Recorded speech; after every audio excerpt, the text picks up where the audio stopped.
Ay, mujer, dime que ese es un cuento, por favor. Que yo soy un venado y yo sigo amarrado. Ay, mujer.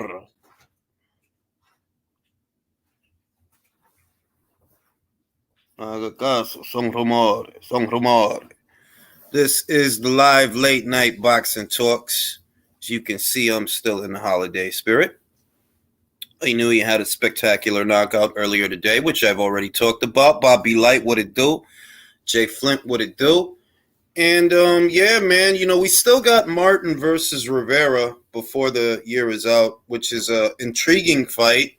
A battle of the unbeatens. What's goody Adele? What's goody Edwin Castillo? Que lo que manín? Deadly punches. Que no me digan en la esquina, el venao, que eso a mí me mortifica. I've had that song stuck in my head for like fucking 3 days. That used to be my favorite song when I was younger. I wasn't a kid.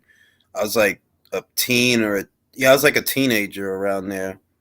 Y que no me digan en la esquina, el venao, que eso a mí me mortifica, el venao. No sea bobo y no sea torpe. Se ha jugado, son rumores, son rumores. Y que no me digan en la esquina, el venao, que eso a mí me mortifica. That was my song when I was a kid, man. I love that song. That took me back to my childhood. Dollar box of fries with chicken wings, 25-cent Lucy's, Parasucos, Jabot, all that shit, man. That was my shit when I was a kid, man. I love that song. Jay St. Peter, can we not talk about bass was good? Y que no me digan en la esquina, el venao, que eso a mí me mortifica. That was my song, man. I got so nostalgic listening to that joint. What's next for Inui? Watch the last episode of the Relay, man. I already talked about that. That's why I ain't going to talk about it now, because I already did that 4 or 5 hours ago. Yo, people got shot for that song. Coño, pero qué canción más buena. Ellos no hacen canciones así, ya. That they stay with you por año y año. That song, like, as soon as I hear that shit beat, I'm right back at home. No hagan caso, son rumores, son rumores. Que no me digan en la esquina, el venao. That was my shit, man. I'm currently editing the latest. I dig it. Take us to your leader, Julius. I dig it. Yeah, that song is a classic, man. That song is a classic. Esa la suerte de mi vida en Nueva York. Oh my God, that was my shit. Me mataron a dos. Si tú no sabes, tampoco sé yo. That was my shit, man. Oh my God. Oye, la vaca. La vaca. La misma. That was that shit, bro. That was that shit. And yeah, man, there seems to be a story out there about Conor Benn asserting his innocence, and I was expecting a development in that story earlier today because Conor Benn posted like a whole essay to his social media yesterday. So I was expecting to hear something about that today, like in what way did he prove his innocence? And I was not expecting him to really get banned or exiled or whatever it is for 2 or 4 years. Get out of here, bro. Like, come on, B. It's too much money with that kid for y'all to do that. And being real, how many guys haven't we seen that tested positive for something and they came right back? Like, Jarrell Miller came right back. Tyson Fury came right back. Basically, he did. Povetkin, Ortiz, Ryan Martin. Yeah, I mean, Pascal, he tested positive for 4 performance-enhancing drugs, and he came right back. So I'm like, y'all was just trying to blow that shit up because Eddie Hearn was involved. Y'all don't give a fuck about peds. Y'all know how I feel about that. They don't give a fuck about no peds. Y'all was just trying to blow that shit up because it was an Eddie Hearn fighter. Fuck out of here. What's goody rider of the storm? I dig it, Nate. I dig it. Que no me voceen en la esquina. El venao, que eso a mí me mortifica. I love how Espinoza inadvertently admitted he has no say in what is pay-per-view, but counts pay-per-view as Showtime cards, but not Showbox. Oh yeah, bro. He let it out the bag that basically he takes his marching orders from Al, which is backwards because Al gets his budget from the network. By all rights, who should dictate what is a pay-per-view and what is not is the broadcaster, because they're the ones giving him a budget. But he's such a doja that he takes his marching orders from Al. You know what I mean? He be telling you like this going to be a pay-per-view and that's going to be a pay-per-view. And like he be telling them, and it's like, bruh, it's the other way around. It's supposed to be the other way around. Y'all supposed to tell him, yo, this is what we think is yada, yada, yada. But that's not, it's not hard to see what's going on over there. Watch the relay is crazy. Inui is 29 and undisputed, but Tank still, yeah. Yeah, I mean, and that's why I be saying that, like I said it in a video, that Inui's Hall of Fame ticket is punched for several reasons. One, because he's a 3-division, undisputed Ring Magazine lineal champion. That's one. But two, he's the first undisputed champion in the 4-belt era and the first undisputed bantamweight champion in 50 years. He is part of a short list of Japanese fighters. He's already part of a short list of fighters that have become undisputed, but he's part of an even shorter list of Japanese fighters that have achieved that. And off of that alone, his Hall of Fame ticket is punched. Like he could retire right now, and I guarantee you he gets in the Hall of Fame. I guarantee it. Those wasn't baby belts that he was fighting for. Those was real belts from real champions. That ain't no WBA, Reggie, secondary, none of that. None of that. Nah, it still means something because not everybody get to hold it. Case in point, Errol not no Ring Magazine champion. You see what I mean? That's how you know it still means something. I should get Dougie Fisher on here one day. He seems like a good guy. Should get Dougie Fisher on here. I notice people like to say that the lineal doesn't matter or the Ring Magazine doesn't matter, but it does matter because those are the hardest things to come by. The Ring Magazine title is hard to come by because you don't just win that. You got to fight somebody to get that. Like you have to fight somebody who is a somebody in a division. It's not like winning a vacant title. You got to fight somebody to win that. And in order to keep it, you have to keep fighting somebody's because of that. I think it's an 18-month rule they have that you either have to fight a top 5 or a top 10. It's some rule like that. And it does mean something because not everybody gets to hold the Ring Magazine title. It's a lot of champions that never held the Ring Magazine title. He talks like he knows more than CO and New Show Press. It's really comedy, Jules. He knows more than Bloomberg. And yeah, like, bro, that dude is that the things that are going on are above Stephan Espinoza's pay grade. And it is either he is playing dumb or he knows exactly what's going on and what could happen, and he's just putting on a brave face. Because realistically, for someone in his position, you should not want that to be going on.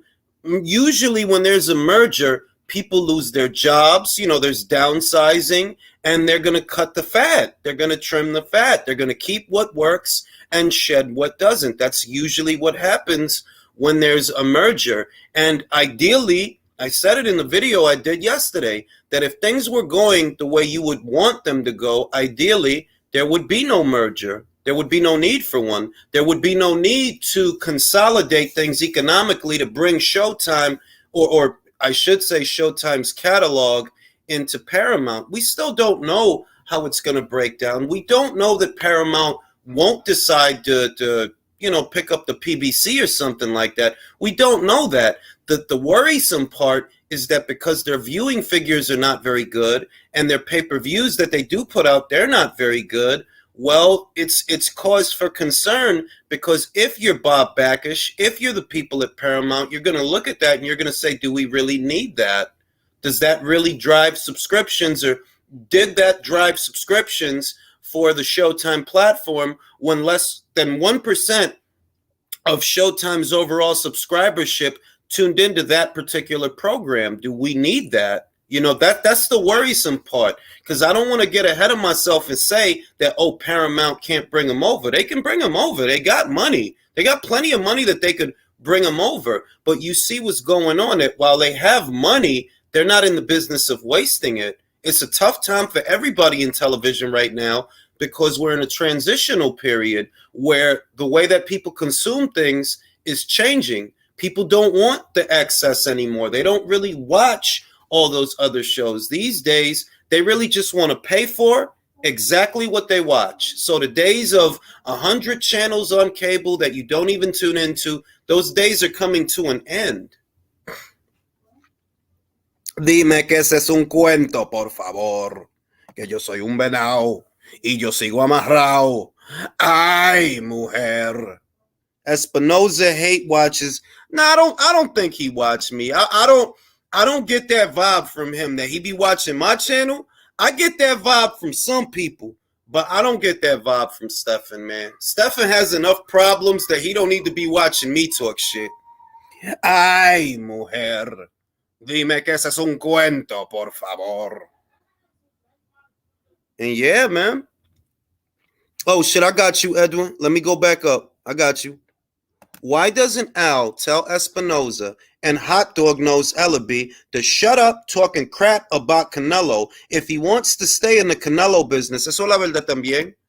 Inmediatamente que cuando Canelo se fue y él dijo que él iba a pelear con Golovkin third time, ¿verdad? Ellos se ponieron a hablar mierda. Tom Brown estaba hablando mierda. Leonard Ellerby estaba hablando mierda. Y esos bobos no entienden, manín. If you want him to come back and do business with you, don't burn that bridge. And you talking about him, porque mira lo que dijo Tom Brown. Oh, I guess he wanted to fight easy fights with easy fighters. Bro, y'all want to play this game where Canelo need y'all. And y'all seeing that man don't need y'all to make no money. He bring money. You see what I mean? He don't need y'all for nothing. He never needed y'all for nothing. All right? Y'all lucky that y'all had a guy that had something that he wanted, because he was going to make money with or without the Undisputed. He wanted to do that. He didn't have to do that. How many guys do they have that ain't Undisputed? You know what I mean? He didn't need that. He wanted that. And y'all were just very lucky that he was, you know, he cared enough to do it. But he don't need them for nothing. Dime que ese es un cuento, por favor. I just went up, bro. Just went up. Did you see that Eddie Hearn confirmed that the PBC has third-party funding? I think you have another one for the Called It playlist. Yeah, man. Because Al Heyman may seem like a fucking genius to them, but he just seems like a scam artist to me. And on that wavelength, I know exactly what he's doing. On that wavelength, you can't be making money from events like Ruiz versus Ortiz, or Ortiz versus Martin, or Thurman versus Barrios. At minimum, something else is going on there. And if you're smart, you can see it, because it's like, how could you even want to put on these shows? Nobody wants to buy this. You know, nobody in boxing that knows boxing and knows more or less has some idea of what sells and what doesn't. Why would you want to put on those shows? And I figured something's going on there. Something is going on there. Something else, you know? Ellerby got a fight card on Yo, Ellerby, what did I say, Drew? We was talking, they was co-signing a guy who basically had one fighter. You know, one, like, fighter that can draw something. And him talking shit, because I notice it's a lot of people in America that love shit talking more than they love actual people that do shit. They just high on the shit talking. It. Oh, Leonard said, bro, Leonard has one fighter. And if something happens to that one fighter, who does he have to fill his place? Who does he have to fill his shoes? And we're getting that answer. Leonard is nowhere to be found. He's gone into radio silence. There's some obscure Mayweather Promotions card happening on some obscure app, and you don't see Leonard talking about Eddie anymore. You don't see it. If I'm Eddie Hearn, I would have did the petty shit and called him out. Yo, Lenny, what happened? Big boy deals, remember? You was going to tell me how to do the big boy deals. Remember when you told me that? What big boy deals you doing right now? Ay, mujer, dime que ese es un cuento, por favor. I'd have called him and played that shit. Y que no le digan en la esquina, el venao, el venao. Eso a él le mortifica, el venao. I'd have called him playing that shit. Does it hurt to be right all the time? No, no, no. I'm from another planet. Being right is normal. It's not even something you necessarily pride yourself on, but it is something that you aspire to. So long as you're sticking to the facts and you're sticking to the truth, more often than not, you will be right. Hey, shut up. Yeah, I mean, if it was me, if I'm Eddie Hearn, I'd have been calling Leonard. I would be calling Leonard right now, like, yo, Leonard, what happened to the big boy deals, bro? What big boy deal you got going on right now, Leonard? Remember all that shit you was saying? If I'm Eddie Hearn, I'd have been doing that. I'd have been doing that. Because he talked wild shit for a dude. Fam, you only had like one fighter that could draw. One. You had one fighter, bro. You know what I mean? You a glorified spit bucket carrier, bro. Anybody that was co-signing any of that dumb shit that Leonard was saying, how's Leonard doing right now? How's he doing? How's he doing? Jules is like Predator. If he wrong, he gets better. Yo, for real. If I am wrong, I learn from my mistakes. Because that's what it's all about. You know what I mean? Ay, mujer. I got to learn the rest of the lyrics or remember the rest of the lyrics. No sea bobo y no sea torpe. Se ha jugado. Son rumores. Son rumores. He has, Shelton, he has, like, they have other fighters.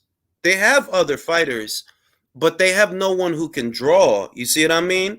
That it's not like they have a Warrington and a Lee Wood and a Joe Cordina and a Dalton Smith. You know, they don't have an entire assembly line of fighters the way that you see at Matchroom or the way you see at Top Rank. That not only do they have fighters, but they're good fighters that you can turn into attractions, even if they're just local attractions or marquee attractions, big marquee attractions. Mayweather Promotions doesn't have that. They had it all riding on Gervonta Davis. That was the only guy they had that could sell anything. And if the situation doesn't change, and Gervonta is saying that it isn't, but we'll see. You know, people change their minds. What does Leonard have? What's Rolly Romero's next fight? What's he doing? Is y'all working on that?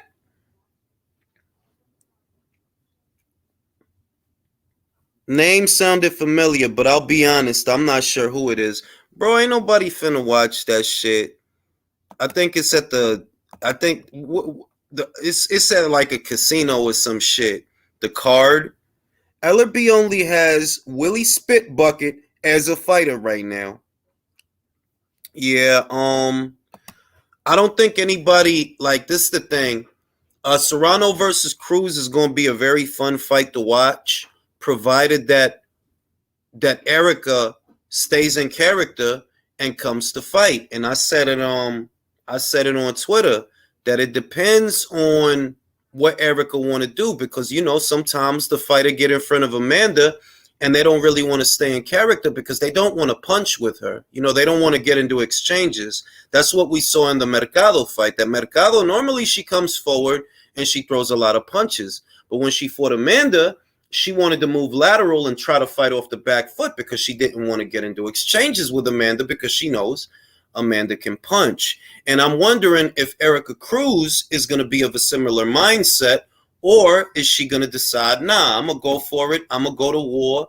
It don't make sense to punk out and move around. I'm going to take it to her, and whatever happens, happens. You know, if she does that, it's going to be a hell of a war. It's a Mexico versus Puerto Rico fight.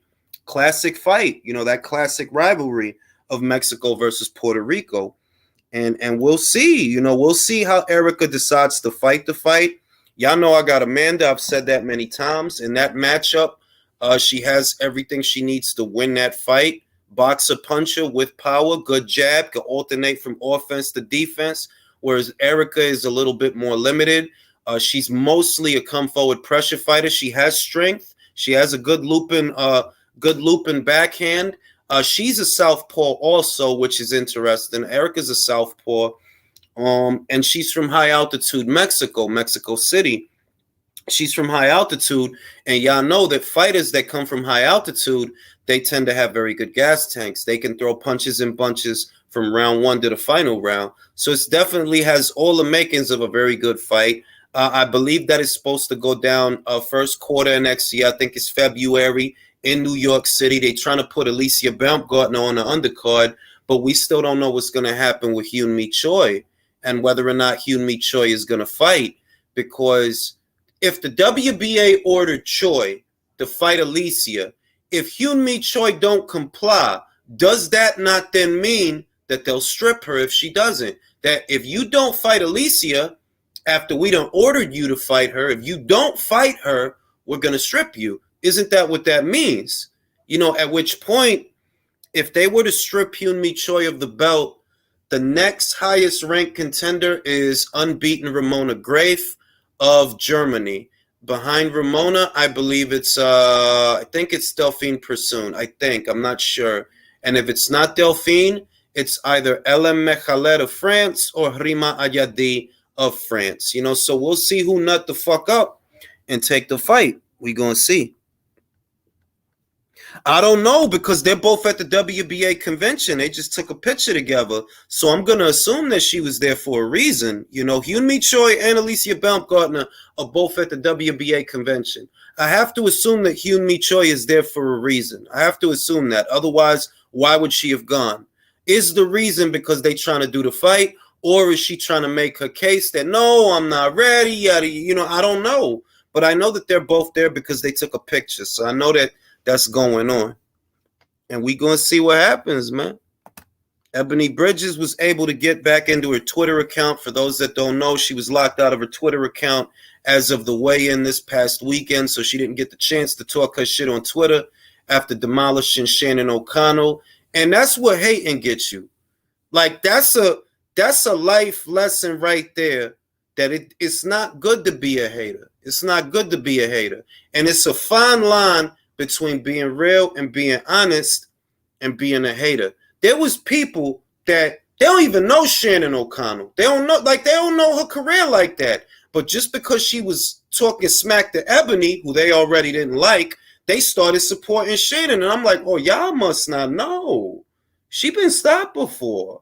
Y'all ain't seen the footage that I seen of Ebony Bridges sparring. Y'all have not seen it. Y'all really think it's a game. Y'all really think, oh, it's just a game. All right, y'all gonna see. That's why I said Ebony. Shit, she did better than I thought, because I picked her to win on points. She knocked her out. You know what I mean? That's that hating shit, man. That's what that hating shit gets you. Like, stop hating on people, man. Real shit. Whatever you don't like about this person ain't got nothing to do with what you're saying. It don't got nothing to do with what you're saying. You just saying that shit to make it look good. It's some other shit. You really just on some hating shit, because it really ain't nothing to hate. You know what I mean? Ain't no reason to be hating. If you think this person is a gimmick, why would they fly all the way around the world, from Australia to the UK, to move, to leave behind their job, leave behind their setup, their family, whatever they got over there? Why would they do all that if they a gimmick? Does that sound like something a gimmick would do? But they don't. That's just people these days, man. That they gotta be dead motherfucking wrong for them to finally shut the fuck up. And I know that what they gonna do, they gonna retune, refuel, and pour that hate into someone else, because that's how haters are built. Haters is built for the weak shit and the bitch shit. You know what I mean? They went from, oh, I like this person just because they don't like Ebony. Oh, I like this person. And now that this person got their ass whooped, they just gonna find the next hope. The next person that's how they get down, man. That's how they get down. Shit is motherfucking childish. You know what I mean? No sea bobo, no sea torpe. Se ha jugado. Son rumores. Son rumores. Damn, gotta go. My girl wants her cake smack. Hey, man. Remember to pull out. Kids is expensive. Y que no me digan en la esquina, el venao, que eso a mí me mortifica, el venao, que no me voceen en la esquina. So there was an issue with Terrence Crawford's glove during the fight. Oh, I was talking to him because he about to, yeah, man, get out of here. There was an issue with Terrence Crawford. My wife thinks she heard me say pull out, and now she want to be involved. My girl want her cake smacked. Okay, here is the super chat where the person said, "Damn, gotta go." That's what being nosy gets you, though. No, I'm not being nosy. I heard it, so I'm asking. I was like, "Who are you talking about?" Oh man. Anyway, there was an issue with Terrence Crawford's glove this past weekend, and Everlast has claimed responsibility. So all those people that were trying to propagate a little glove gate thing so they could talk shit about Terrence Crawford, Everlast is saying, "Oh, that's our bad. We had a defective batch of leather. It has nothing to do with Terrence. It has nothing to do with foul play. It has nothing to do with his camp doing something to the glove." They taking responsibility for that. So there goes the narrative. So there goes that narrative that is, you know what I mean? I know when all that stuff was happening with Fury, no glove maker came forward and said, nah, that's our fault. But with Terrence, Everlast, a major company that everybody knows, that's a major brand, especially in the sport of boxing. Everybody know that brand. And they said it themselves. We had a bad batch of leather, and that's why the glove split. There's no foul play. Nobody was doing nothing. So all y'all Glovegate, hack-ass, fake-ass news channels trying to make money off of that, y'all can eat a dick.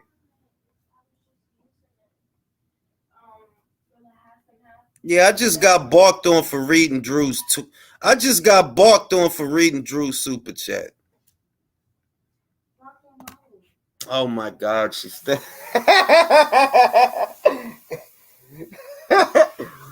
Jules, we all know Everlast is in on it, right?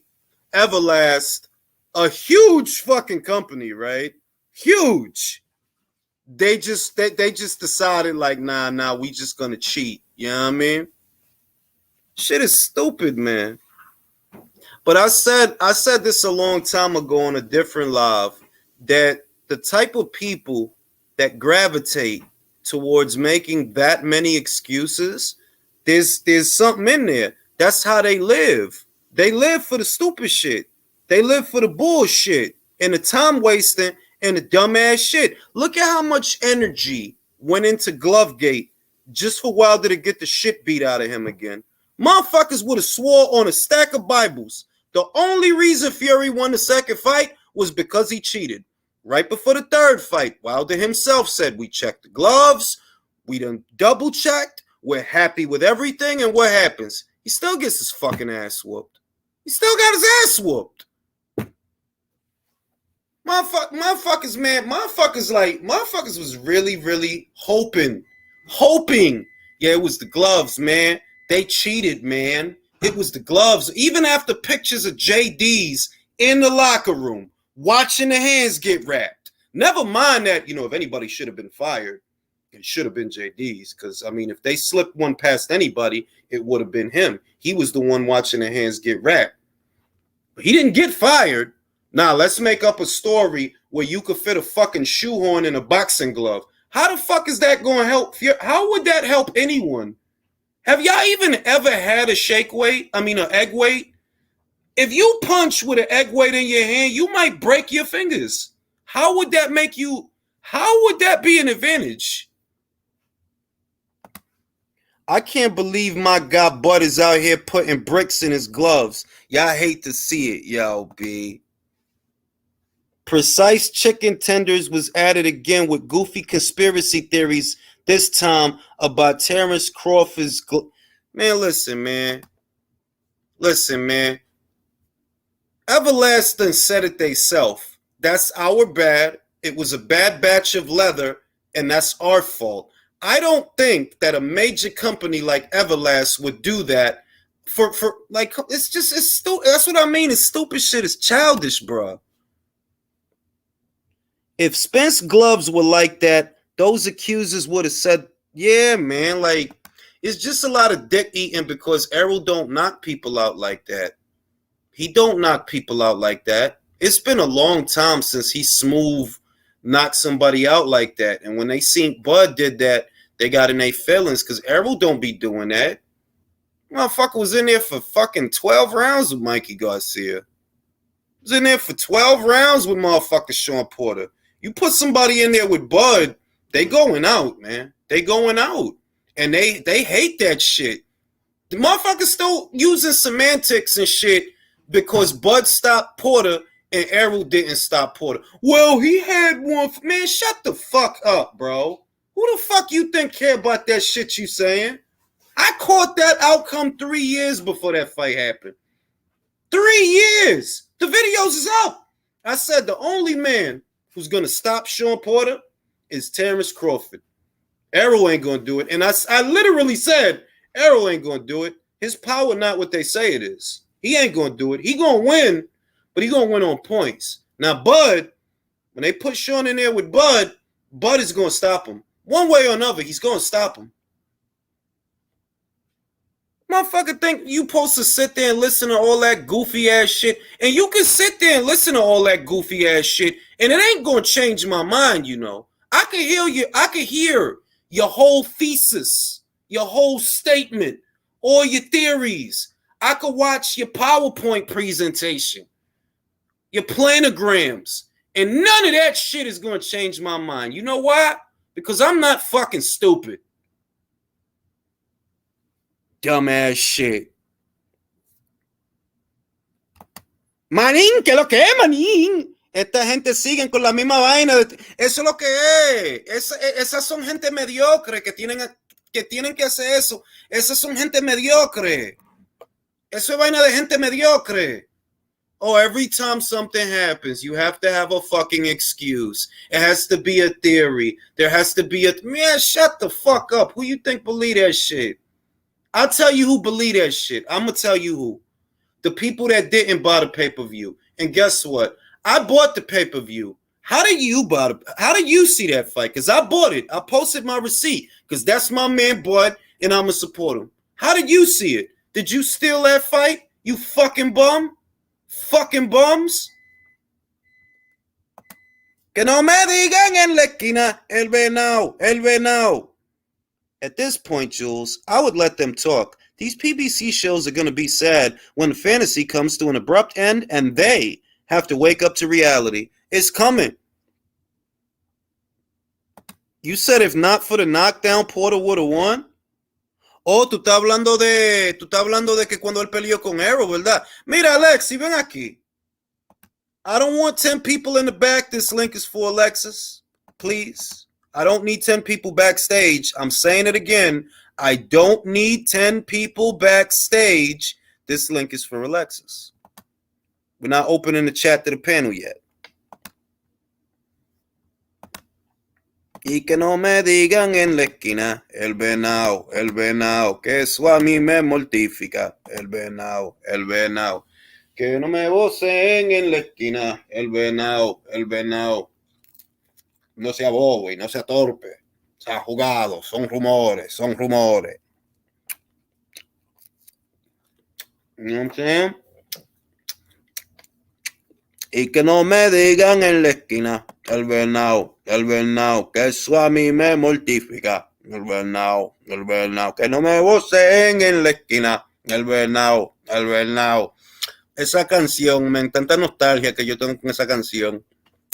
Esa, la vaina de fulanito, hagan bulla, que hay party, bulle body, everybody, taíno indio, caribeño, él fue que diseñó tu pueblo. Oh my God, tanta memoria con eso.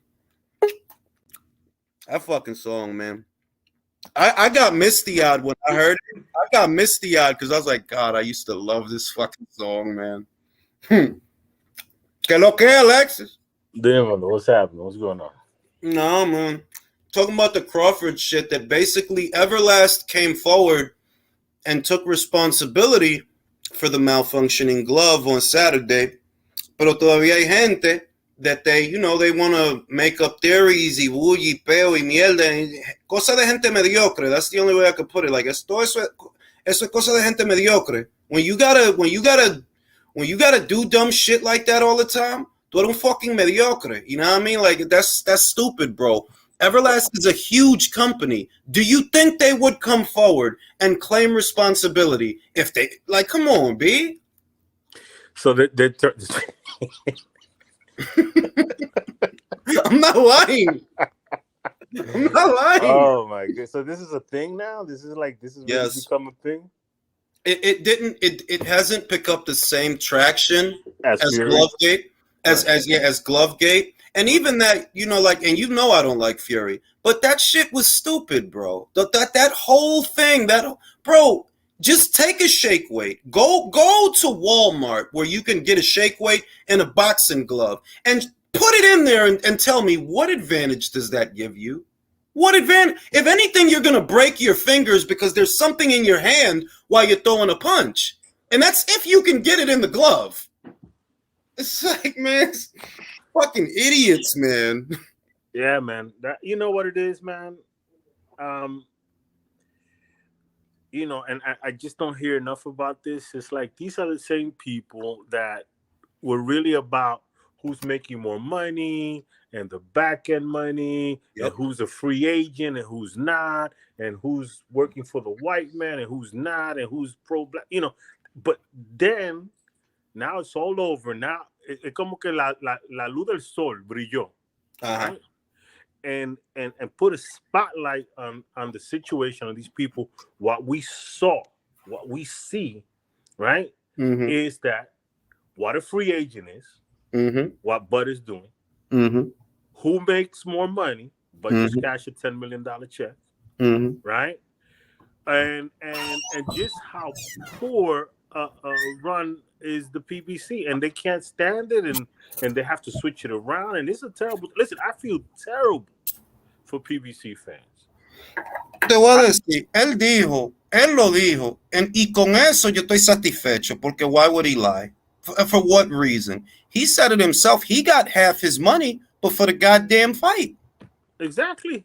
Bob Arum dijo también que, mira, yo no sé de Terrence, pero yo sé, I spoke to Frank. Ebenezer got his dough. He got his dough. He said every dollar in that contract. You know what I mean? That's what Bob said. Bob has got no reason to lie about that because it don't got nothing to do with him. Zip. Y todavía con la misma, no, esos son embustes. I'm like, bro, tú tienes como, you're like infatuated with Al Heyman, una vaina que ellos piensan como que he's like the fairy godmother of, qué sé yo qué, like, I don't even fucking know. Like, what do you think he is, bro? Yo, listen, man. I wish somebody had told me something this weekend, or I read it somewhere, and it kind of applies to this, but I don't want to paraphrase it because I'm going to screw it up and just sound stupid. It's going to miss the point. But it really applied to this situation, man. And, people don't want to be, because right now the ego is going to be hurt. They're going to feel stupid. They don't want to. They don't want to wake up and really internalize the information that's being given to them, because now it's like years and years and years of me believing this nonsense. How stupid can I be? And that's hard to do. Eso es la verdad. Yo tengo años hablando de esta gente, and it's like, and the biggest 180 that I've seen in recent memory, that I actually, it takes cojo un hombre to admit that he's wrong and change his ways. Y el tipo Barbershop, ya tú lo ves que él está diciendo la verdad, está diciendo la pura verdad, que mira, esto es lo que está pasando. Yeah, man. I actually made a video about this guy because I don't agree with everything he says. It's like he says stuff, and then he splits the hairs, and it's like I don't bio. I don't feed into any of that. But he is really talking about a lot of real stuff on a whole other level that's hurting these people's feelings. A lot of them followed him. And now he's telling you, you dumb. Porque eso es lo que es, eso es lo que es, eso es lo que es. It's always the devil you know. Que condiciendo a couple of things, and I said it that when you incorporate polarizing subjects, you're going to elicit an emotional response almost immediately, and that's going to hinder judgment. So when you play on familiar themes that are happening in America, and you play on those themes to where, okay, well, Bob Arum is this archetype, right? He's supposed to be the evil. What the fuck did he do that's so evil, though? Like, and I'm not. It's not because I think he's a saint. It's because I know this is boxing. Everybody's bad. Everybody's. You think like everybody's bad, bro? Are you nuts? If you're gonna vilify Al Heyman for that, Bob Arum, you basically got to vilify everyone. It's common sense. Y di que Al Heyman un santito que no, lo que él quiere date un dinerito. That's what he really wants. That's why he's in it, guys. Because he's just a nice guy. It's so crazy, man. And the thing is, like, how do you justify? This is what kills me. From the information that we know, because now they have to, and it's a little bit like that situation back where Deontay Wilder got the offer from the Zone for 140 million, this and that and the other, and they were questioning whether they were going to read that offer was for real, whether they're going to pay it. And I've thought to myself back then, I'm saying, look, Al Heyman's in the room. He is a lawyer, literally Harvard. He can't construct a contract that guarantees that his fight is going to get paid what they say they're going to pay him, even if AJ doesn't show up. And then when it played out in what situation? It played out with Triple G, because Triple G was signed for a certain amount of money contingent upon him fighting Canelo, right? And then Canelo didn't want to fight him, but Triple G got his money. But so the same thing would have applied. Esta es la otra cosa. There was I remember an article that was published right around that time. And in the article, it said someone who was there, and you know, it either had to be Eddie Hearn or John Skipper. Well, it was probably John Skipper, because Eddie Hearn was actually not involved in that. They didn't want to use him because, you know, bad relationship, right? Right. So it was really John Skipper, Al Heyman, Lou DiBella, Deontay Wilder. That's who went to the meeting. That's who you know for sure was in the meeting. And it said in the article that someone who was in the meeting said, Al Heyman leans over to Wilder and says, oh, that's nothing. That's Mayweather camp money. Y ahí yo sabía, yup, that's what he tells everybody. He tells everybody about Floyd. Bro, and what do I always say? You didn't build Floyd. Floyd was a finished product when you got him. He was already like a pound-for-pound fighter. Y toda la vaina and all the bells and whistles. He was already all those things. You don't know anything about grooming fighters. If you did, you and Richard Schaefer literally took an entire stable and fucked it all off. Which one of those guys is a star? Please tell me. Please. None. Maybe you want to say Gervonta Davis, but I would argue that this fight, if it comes off, you going in and out, Alexis. Your signal's going in and out.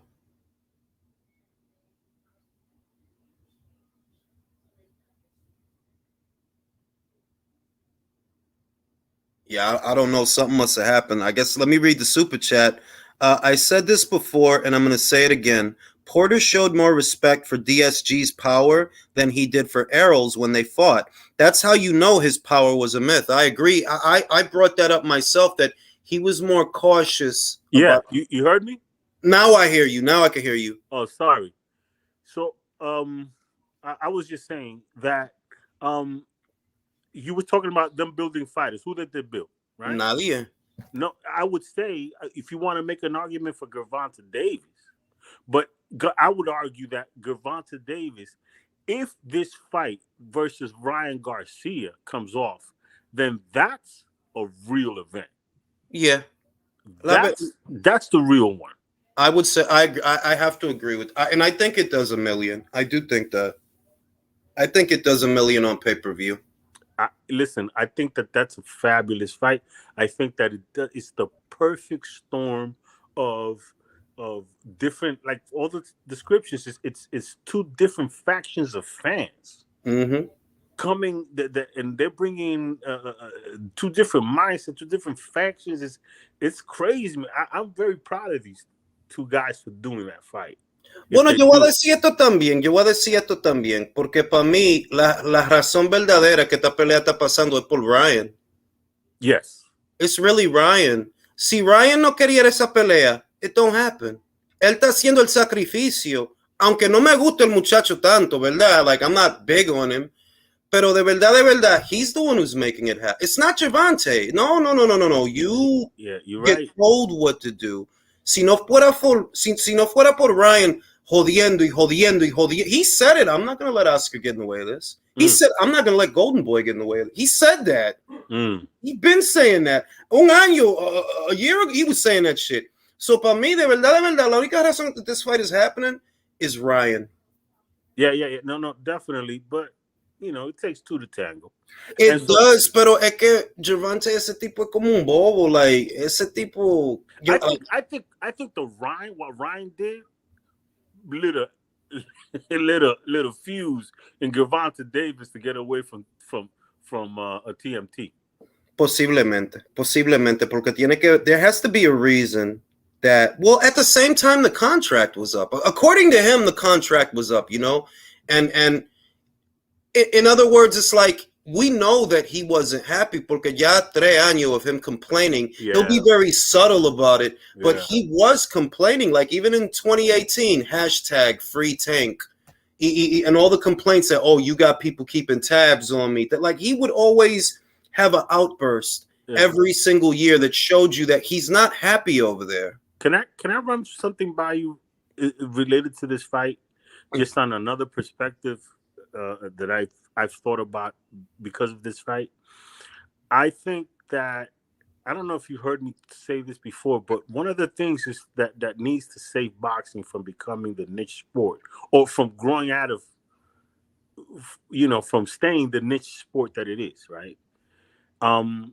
Is the sanctioning bodies have to like do more and whatever.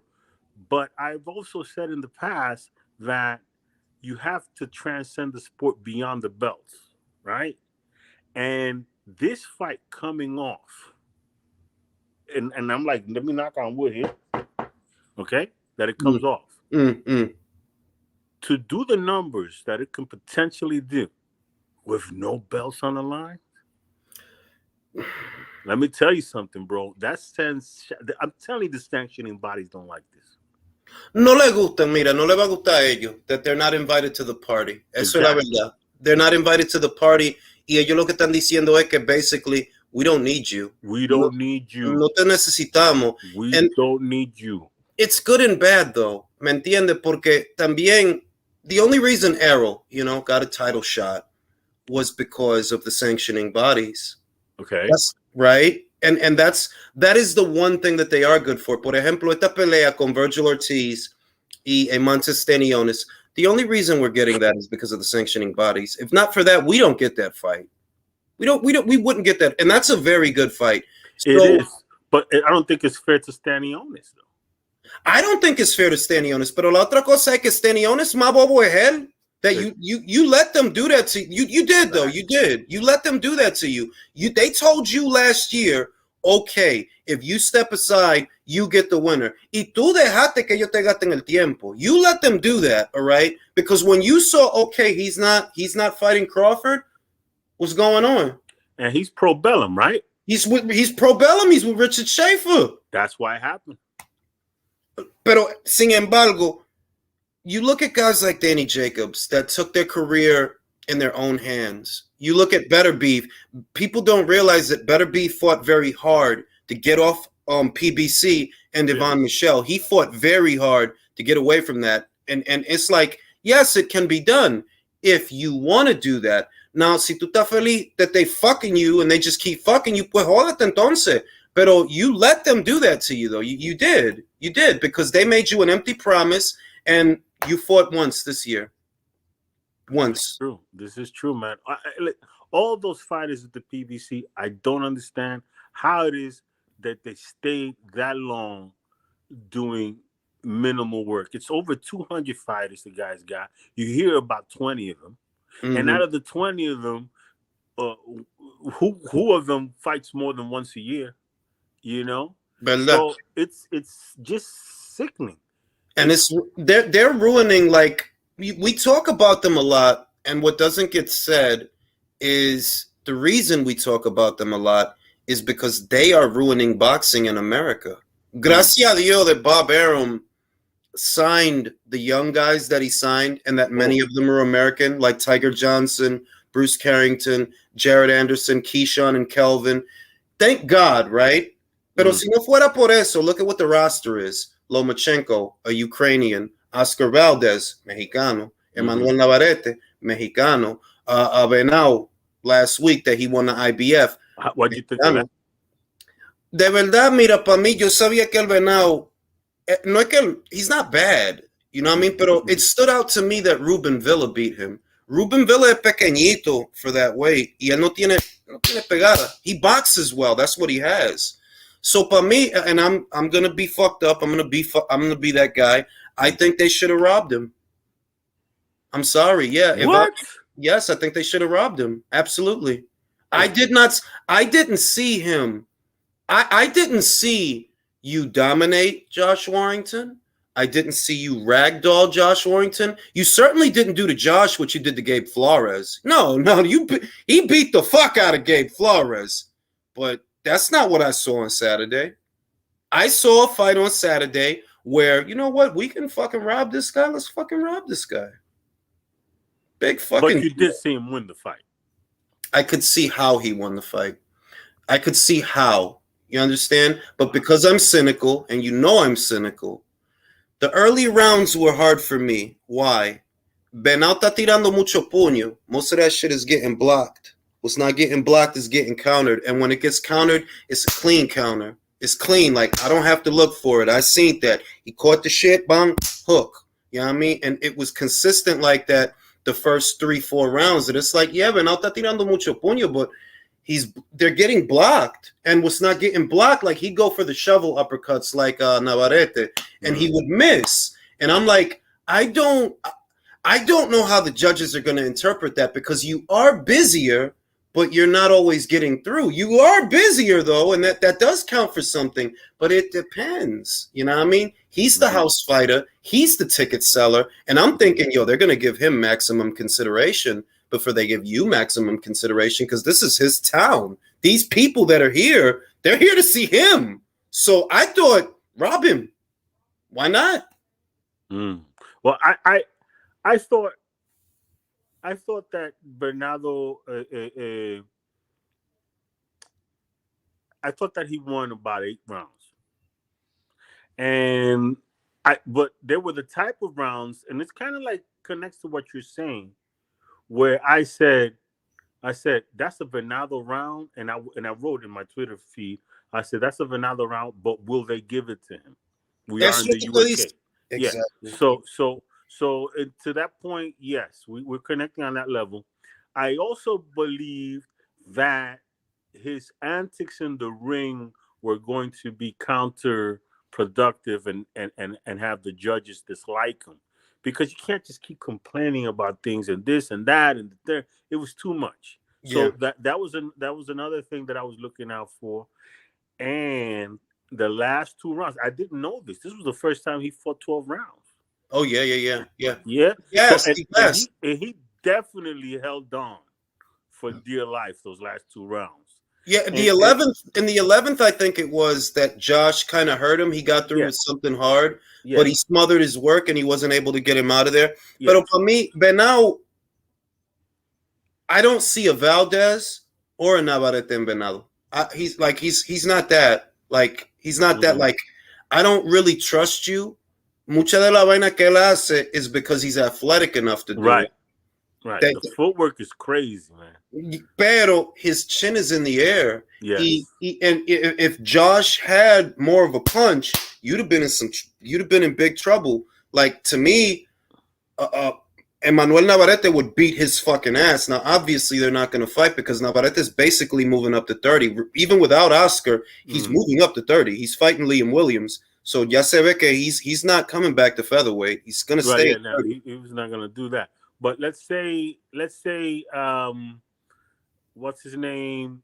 Venado Lee Wood. Lee Wood doesn't take a great punch. I would swap out Lee Wood for Cordina. Cordina has the good amateur pedigree. But isn't Cordina at 130? Oh, yeah. Fuck am I talking about? Right. So 2-6. Who do we got at 2-6? We got Lee Wood. We got Oh, wait a minute. This is a telling moment. Did y'all hear what Ring IQ just said? He said, "Who do we got?"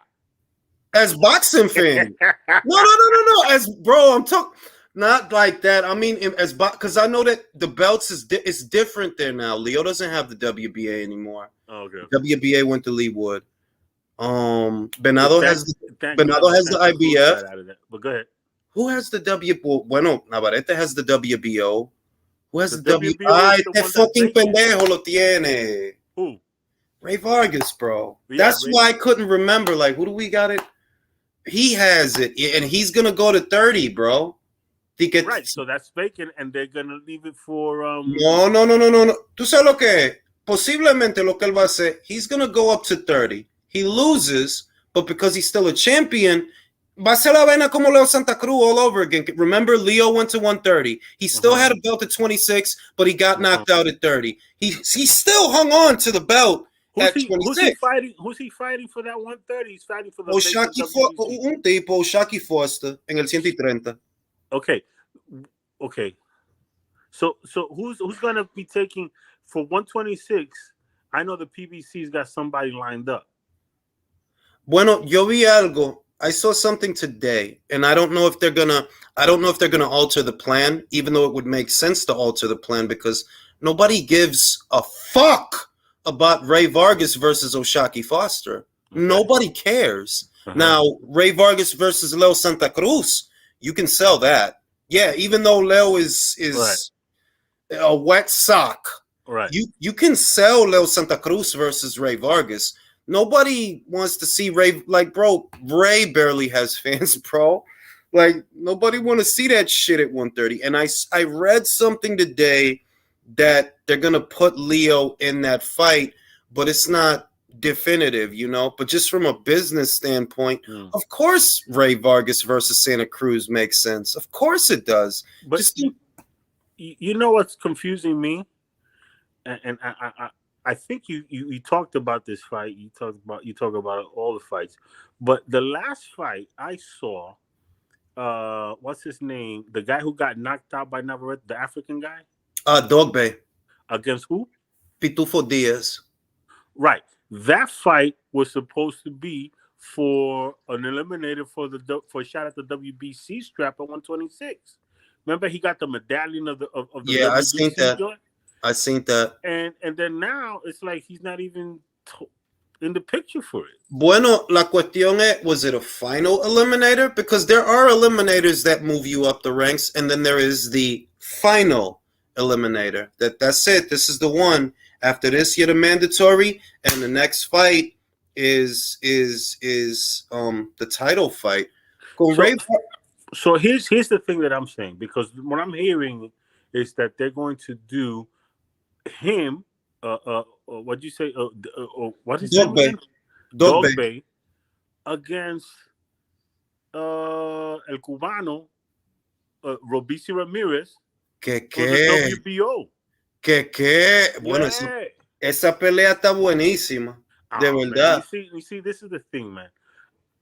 And this is my whole beef with Top Rank, which is I can't. I believe that when you have a chance at the WBC strap, you go get it, because you're always going to get a shot at the WBO strap.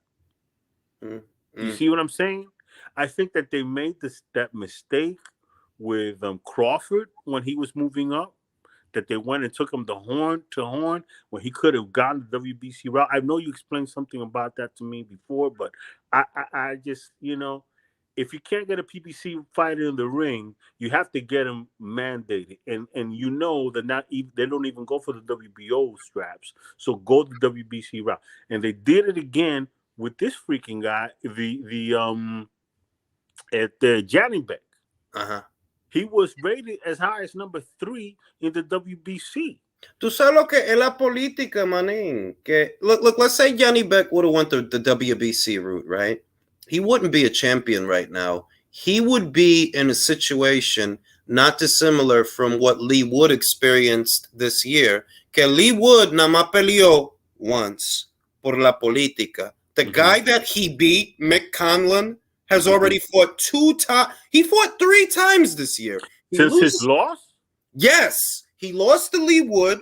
Then he fights Miguel Mariaga in Ireland. Okay. He fought this past weekend against Guerfi. So peleó 3 veces este año, 2 since the loss. Pero mira lo que le pasó a Lee Wood. Por estar bregando con PBC fighter, he sat out the rest of the year. Por estar bregando con ellos. Porque what they're going to do is they're going to complicate the situation and you're not going to get the fight. And that's why I see why Yanni Beck went for the BO. I see why Crawford went for the BO. Because, look, we can try this, but we're going to lose time on it. They're not going to make it easy for us. And we're going to lose time on it when you could be fighting, You could be fighting. And it was the same for Crawford. It's the same for Yanni Beck. Look at Inoue. He knew he can go the BC route for 122, but what does that do? Fuck all. Let's go the BO route. If we go the BO route, I'm your mandatory straight away, Stephen Fulton. I'm your mandatory straight away. So you either going to give me that brown belt or you're going to fight to keep it. If you give me the belt, I expose you, and that's better press for me that you've been talking shit this whole time I've been at 118. All you know how to do is talk fly shit because I'm here now. And I wanted to give him the benefit of the doubt, but de verdad, un bultero, maní, you talking shit, bro. You're not going to go to Japan, and you ain't worth what he worth in Japan here. So, ¿cuál es la excusa entonces? He is getting Amazon money over there. What are you getting? Wow. Ese japonés worth money, bro. He's banking. He's banking.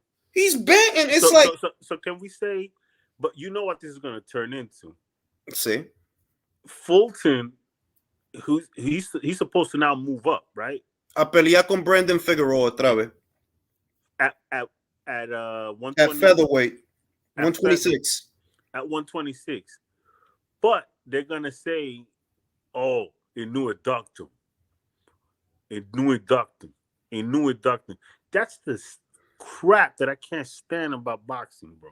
But to say, look at people aren't. You know what? People aren't gonna buy that because your announcement that you were gonna go to featherweight came before he even fought Paul Butler. And before that, like, why are you leaving? He's one fight away from coming to you, right? He's just one fight away. Like after Butler, who everybody knows who he's gonna beat, and he's not bullshitting. He mentioned you by name. He mentioned you by name, Fulton. He not talking about MJ. He been talking about you. He came to America. He sparred at the RGB. He sparred, I think it was Adam Lopez at Robert Garcia's gym. They was saying, Ellie Seckback was trying to suck dick. Like, no, but and they was no. It's levels. That's what they was. I seen the whole shit. It's levels. That's what they was saying. Like, yeah, he's doing his thing. You know what I mean? Basically, or whatever. And he's doing all this for you. And what do? You leave because that's. Yeah. And that's a good sparring partner for in preparation for Fulton. That Lopez kid. That Lopez, it's beautiful setup. And I guess what bothers me. This is what bothers me. Ese muchacho. He has about 24 fights total. 24, right? Inoue. 17 of those fights are title fights. 19, bro. Pardon me, 19. 19. If you don't want to put in the work that he put in, more power to you. but don't fucking ride his wave like a little bitch so that you can get people to talk about you. Because that's what pisses me off, that you don't even want to fight him. I don't believe you want to fight him. I believe you saw people talking about him and someone told you, hey, start talking about Inui. Start talking about Inui. Ride his wave. Well, that's what y'all did.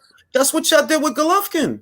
That's what y'all did with Golovkin. And I'm not big on Golovkin, but Laura, if you wanted Golovkin, why are you still at 54? You know you ain't worth no money. Exactly. That's the PBC special. Name association. They want to get their names associated with the man of whatever division, with the big dog making money. And they're satisfied with just being associated with that name. They did it to Pacquiao. They did it to Golovkin. They did it to AJ. They did it to Crawford. They did it to everyone. That's what they do, man. Y así es que ellos venden. Bueno, yo voy a decir, no que lo venden, because they don't sell shit. La verdad es que you fighting Brandon Figueroa again? Who the fuck? Who wants to see that? Who? No, nobody cares. Why would they think that somebody wants to see that fighting? And Brandon Figueroa, let me tell you, Brandon Figueroa, I've heard that name so much. It's like, you know what he is? He's in the 50s. I think I've told you this shit before. In the 50s, they used to have what they call turntable hits, right? Turntable hits were, they played a lot on the radio. You hear the song all the damn time, but nobody buys the record. Yes.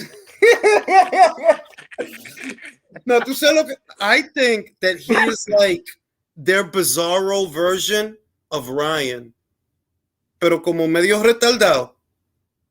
Que yo ven que le alto, altecito para la división, ¿verdad? You know that he's like a little tall and he's young, y se peina el pelo, pero como está medio retardado because his eyes are really like, he got like fish out, like his eyes. Yeah, like he was inbred or something. Yeah, like exactly, like his cousin is his mom or some shit. Yeah. And I think that what they see in him is they want him to be like Brian Garcia, right? Yeah. You know what I mean? And that's the deal that I think they have going on with him, that they they want him to be that, but bro, you know what the PBC is? PBC is about like a knockoff store. Yes. You know? El Mundo en la 137. That's exactly. El Mundo. El Mundo. You don't get the real coat. We could just get this one here. Look, it's the craziest thing, man. It is bizarre over there, man. And that's why I have so much respect for this Jermell Charlo guy. Yeah. I think he's something else, man. Le tienen que sacar su comida aparte. Pero tú sabes que es la vaina con su hermano, para mí, that made him that way. Había un tiempo que cuando la gente no hablaban de Jermell, they were only talking about Jermall. Right. And Jermall was really the one that was getting all the attention. Out people and all that. Yeah. Exactly. So that desire to prove like, no, I'm Charlo, you know what I mean? Yo me imagino that it comes from that, because ya se sabe that they have their moments, they have their flare-ups where they're not getting along, you know what I mean? They do argue with each other. Shit does happen. Y lo que se ve is that, no, he wanted to carve out a lane for himself. I'm not Jermall's brother. I am me. I'm Jermell, and I'm fucking undisputed. He's not. And that's a good fight that he's going to have against that Tim Tszyu. Yeah, he's going to beat him, too. He's going to beat him. Yeah. Me da pena because I like Tim Tszyu, pero eso es culpa de ellos. Like, if I were Matt Rose, bro, this kid does 10 to 14,000 in Australia. 10 to just 14. Keep doing it. Just keep doing it and let him develop, because he's not ready. It's not that he can't get developed. It's that y'all are rushing it. You don't need this now. Like, no, you don't. You could have fought Kurbanov. You could have fought Liam Smith. There's guys hanging around that you could fight. That could give you what you need. Pero quiere pelear, and we'll see, because, hey, I'll say this. A lot of times in boxing, the apple really does fall far from the tree. Like Chavez Jr. and Chavez Sr. A lot of times, more often than not, Shane's son is not the same fighter that Shane was, you know. Mm-mm. Marvis Frazier, Joe Frazier, you know. Usually that's what we get. Mm-hmm. With Tim, he is the spitting fucking image of Bastia. Looks just like him. Fights just like him. Really?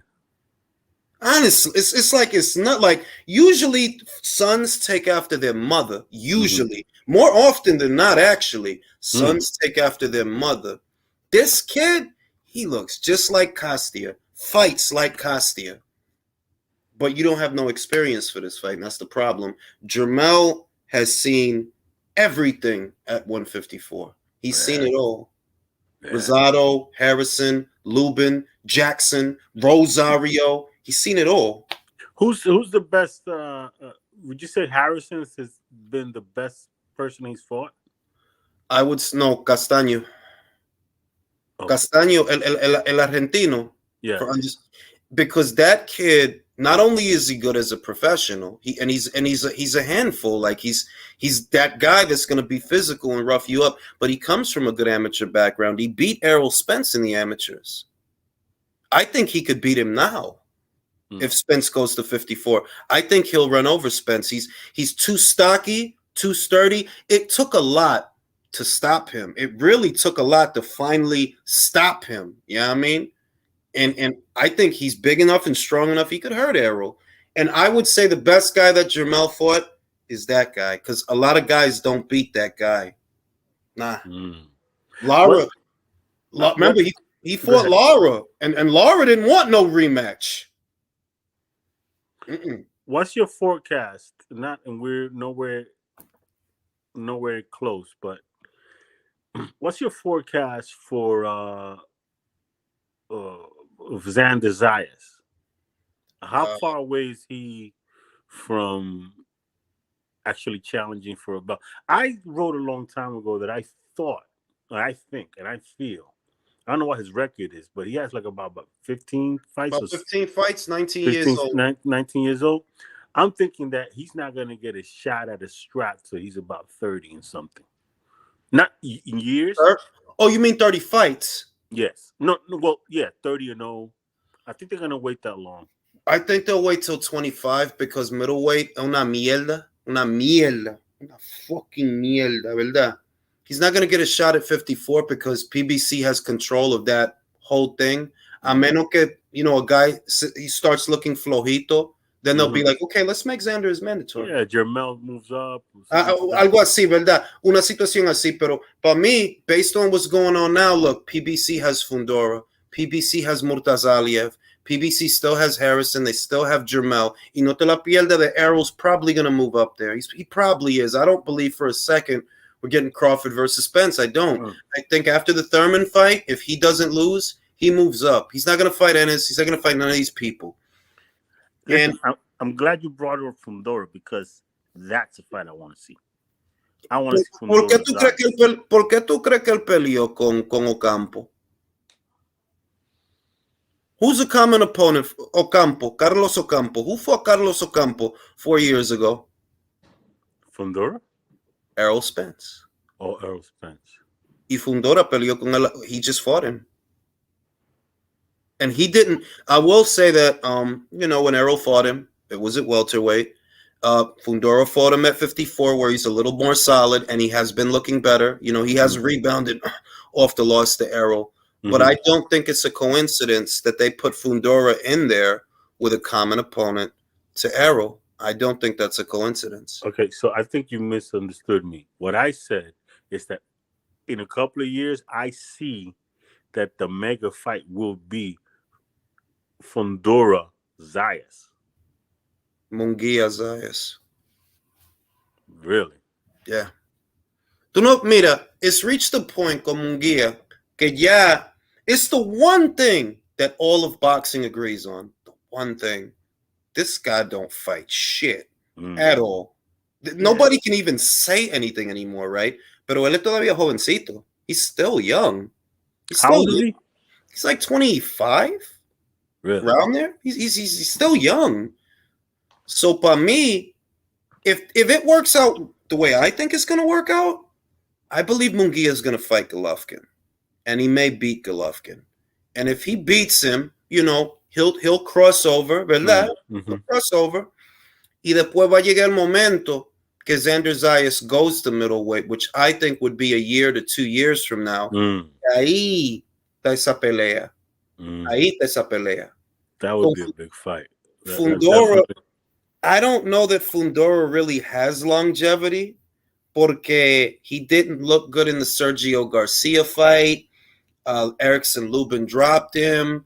También con este tipo Campo, you were not able, for all your height and all your power and all your volume, you were not able to do to him what Errol did to him at 147. Errol got him out of there fast, bro.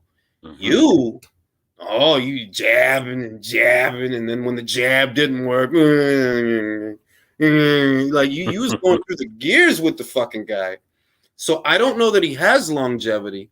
But para mí, if you're asking me who would I pick, Xander, easy, bro. You got fucking dropped by Lubin, remember? You got fucking dropped. That was a great fight. It was a great fight. Don't misunderstand. But Sergio Garcia, he made you struggle. Like, I've been seeing him struggling more than I've been seeing him grow. Every time I watch Xander, he grows. It's always something. Things look the way they need to look with Xander. Like, that's very good. Like, no complaints. You didn't get hit with stupid shit. You didn't throw stupid shit. You didn't get lazy. You didn't, like, everything is great. And he's 19. And as long as he stays on that, he's going to be a bad, bad motherfucker. But to me, the fight is Zayas versus Munguia. That's what I think the fight is going to be. That's interesting. Let me ask you something. Did you by any chance get to see the Top Rank press conference of this fight? Of this card, this last card this weekend? Where they had Big Baby Anderson, Davis, Zayas, and Lopez on the stage. Did you get to see it? No, I didn't get to see the press conference. My brother, if you ever get the chance, try to find it and just look at that press conference. What you're going to see in that press conference, and I was just talking to Steve Kim about this shit, bro. Yo, bro, as far as marketability, italle, and class, and crossover appeal, Zayas stood out on that stage like the star amongst them. He is. First of all, he is so polished. I tweeted out. I said it's like he's being guided by the ghost of Berry Gordy. You know who's Berry Gordy? For real. It's Berry Gordy. My man, it's like he's being guided by the ghost of Berry Gordy, who used to prepare all his Motown stars to be out there. Bro, didn't he do the soundtrack for The Last Dragon? Or was that? Yeah, well, Berry Gordy, he was the impresario of Motown. But the thing that he was known for is that you had talent and you had this and that and the other, but that dude would dress you, tell you what to say, get your hair. It was crazy. That it was like a what they call an assembly line of stars in Motown. But that's not the point. The thing is that he gets this guy Xander Zayas gets on that stage, bro. You have Kevin, Davis, he's like, oh yeah, I'm gonna do my thing. You have Big Baby Davis for his thing. He's got his own thing going, but he's kind of pushing the whole thug thing. His brother's in jail, and then you have this mental midget, Teofimo Lopez, who's heading the card. Right before they get to Teo Lopez, right? Zayas gets introduced. They're telling you, here we have Xander Zayas, this and that, the other. This dude takes that moment. The first thing that comes out of his mouth, what I want to do for this fight is that I want to donate my gloves, my shorts, whatever, for auction for the people of Puerto Rico that are suffering. The room went silent. Okay. Then the way to donate to that cause, he already had one of those things that you kind of like scan a scanning code on it was like a whole preparation, bro. I was like, and he starts speaking in Spanish like right off the bat. And then he gets Tio, and I'm like, coño, man. It's like un bajón de categoría, mi pana. Pero un bajón de categoría, mi pana. Eso fue que no tuve. Yo, bro, ese fue, coño, mi pana, pero quítate. If I listen, Me da next pena, press conference, Teofimo. we're not gonna be on the same stage. If I was telling you, no, que no me traigan ese, no me lo traigan aquí, coño. No lo quiero ver. Yo, no lo quiero ver ni en el edificio. Yo, bro, because it was too crazy. Es que Xander, tú sabes lo que con Xander. Xander has the boy next door thing going on for him. ¿Entiendes? He has that going on for him. Que ya se ve que ese muchacho, he could pull the girls, habla dos idiomas, o vive en todo mundo. He could talk to two different types of people. And you know what? You know y habla bien también. Esa es la otra cosa. That he don't just say any old bullshit. Nothing. Habla bien. Everything that comes out of his mouth is very well thought out. And I noticed one thing. Se quitó he used to had, with the trenza y teñirse el pelo and all that. Se quitó toda esa mierda, loco. He's a promoter's dream. Yes, man. Is what I see. He's a promoter's dream. Crazy, man. It is. Y por esa razón que yo no soy una de esta gente de que no, que él tiene que pelear. Mira, he don't need to do shit. Nah, he don't need to. Fucking 19 and he's 15-0. He don't need to do shit. That's why I'm saying by the time he getting his title shot, I'm telling you he's gonna be about 30, 35 and 0. Something like that. Some number like that. It ain't gonna be at 25 unless there's an opportunity for something to happen, and then he gets a belt, and then. But honestly and truly, that dude is gonna. Not that he's gonna be in shitty fights, but because I think they're gonna match him appropriately. Yeah. But he's not gonna get. They're not gonna really seek him out until like 25, 30. Oh no, at that's least what 30, I think. I see 30, 35. You said 25. I think 25, 30, 35. On the schedule that he's on, he fights like maybe 3 times a year. Yeah, about 3 times a year, and as he gets older and the opponents get better, that'll come down to 2. That'll come down to 2 times a year, and I see around 22 to 25. That's when they'll put him in a title fight, but that's also when the situation at middleweight will stop being so murky. Right now, Golovkin has 2 belts. Charlo still has the BC. That's the other thing. And who's got the BO? All right, Yanni Beck has the BO. BO Johnny Beck. This guy, Triple G has 2 belts, right? He has the 2. IBF and the BA. Mm-hmm. Hey, Charlo con el BC. Está cabrini, manini, está cabrini, bro. Yes, y lo que yo veo es que, una de esas cinturas, Golovkin is going to drop it because Lara is the mandatory for one of them. Y if you're Golovkin y tú eres un fucking viejo, bueno, who you going to fight? El cubano that ain't worth no money or Munguia? Big drama show, Mexican styles. But how about the Falcao situation? Eso es para marzo. Eso es para marzo. Bueno, the last I heard, marzo in Kazakhstan, and he's the promoter. Golovkin is the promoter. It's his outfit, and that's what I read. And that's the last thing I read. That's the last thing I saw. That is his show. They're going to do it in Kazakhstan by way of the zone, and he's going to fight Falcao. Y a lo mejor he stops Falcao. A lo mejor. You never know. Porque la manera que él peleó con Canelo, he fought in a way that to me, it looked like, nah, I'm not going to be ambitious. Go ahead. Do you think? Yeah, that was. Do you think? That's what I saw. Yeah, I'm not going to take chances contigo porque ya the check cleared. Do shit. Check cleared, bro. Fuck, I look like getting into a war with you, bro. I still got money to make. Like, nah, you got it, Canelo. Do your thing, bro. I look at the quiero. Yeah, Canelo. And then Canelo's going to come back in May against Ryder, right? Uh-huh. So, yeah, man. That's good, man. Anyway, my brother, thanks for the talk, man. All right, man. No doubt. Peace. Yeah, man. I'm going to open up the chat to the panel, gentlemen, and y'all can tell me y'all thoughts. What y'all think is about to go down. You know what I mean? If it's up to me, like I like both fights. To be completely honest with you guys, I like Golovkin Lara just because of the backstory. You know, I still like that fight, but I'm being realistic. If you're a 40-year-old Golovkin, you know, and you see how limited Munguia is, and you know that you're going to get more money for Munguia. You know you are.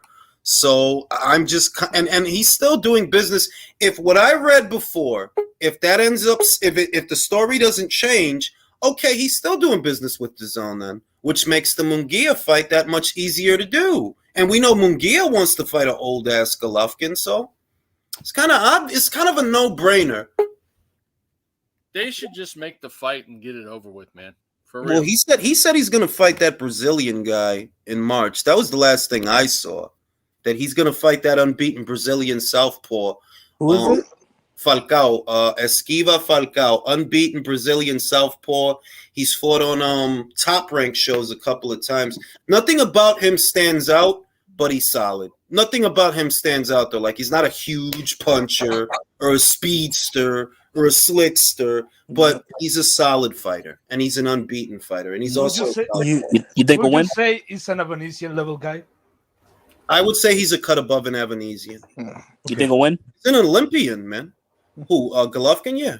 Yeah. He should win. Yeah. You know what I was thinking about today? If any of the top guys, like I'm talking about the top guys at 160, just 160, if any of them or all of them, if they were to retire, would anybody care? No. I wouldn't give because I wouldn't give a fuck. No, none of them. None of them. The reset button needs to be hit on 160 anyway. Yes.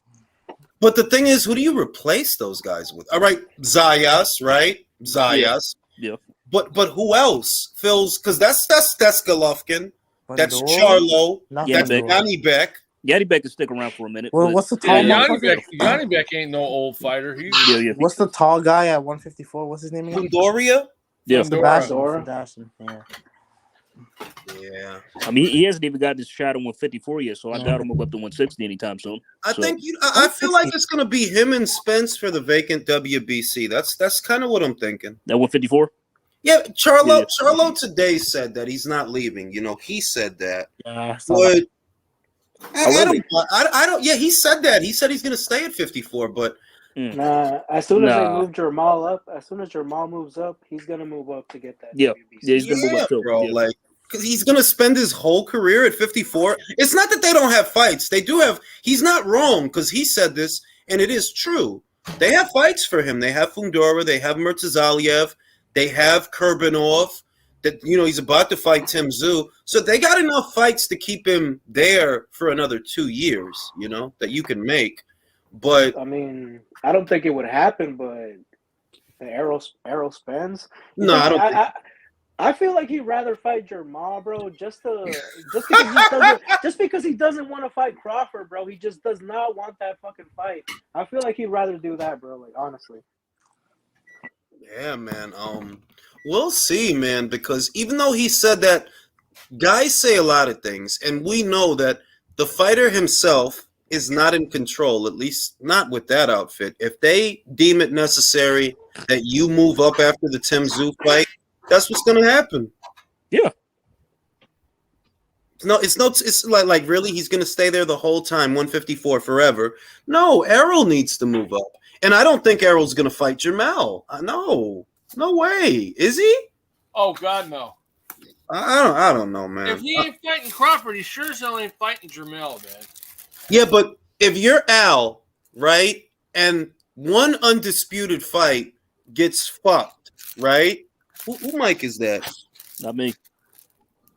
Not me. I was opening a pack of food. I'm sorry. If the Crawford undisputed fight is fucked at welterweight, well, I guess the next best thing would be to do an undisputed fight at 54.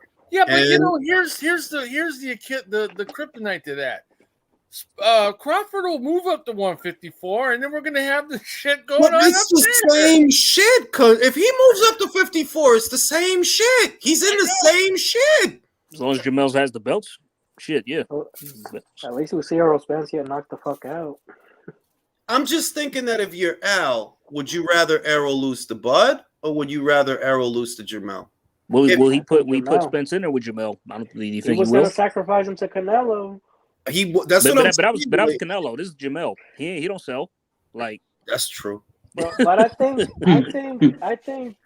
Spence hates that fight so much, and he hates Crawford so much that he'd rather move up and say I got knocked out because I moved up than Daring to give be him great. the privilege of that fight. Yeah. To give him the privilege of having that fight, bro. I think he just wants to ruin his career or some shit, bro. Because this is just too much by now. Like, look at where we are, bro. There's Ennis and Stantionis. It's like all I see, or at least the one thing that I'm kind of settled on is I really don't think that we're going to get Spence versus Crawford. So if that's what I'm going with, okay, then what ends up happening? Well, Errol would presumably move up because I don't think he's going to fight Jaron Ennis. I know. Hey, Julius, let me say this. We were talking about conspiracy theories. Look at Terence Crawford. You have defective gloves in his fight, right? Mm-hmm. Now, Everlast came and takes responsibility for the defective gloves. Okay, maybe there is something that, who knows? Maybe Everlast is on in this with Terence Crawford. I'm gonna give you another conspiracy theory.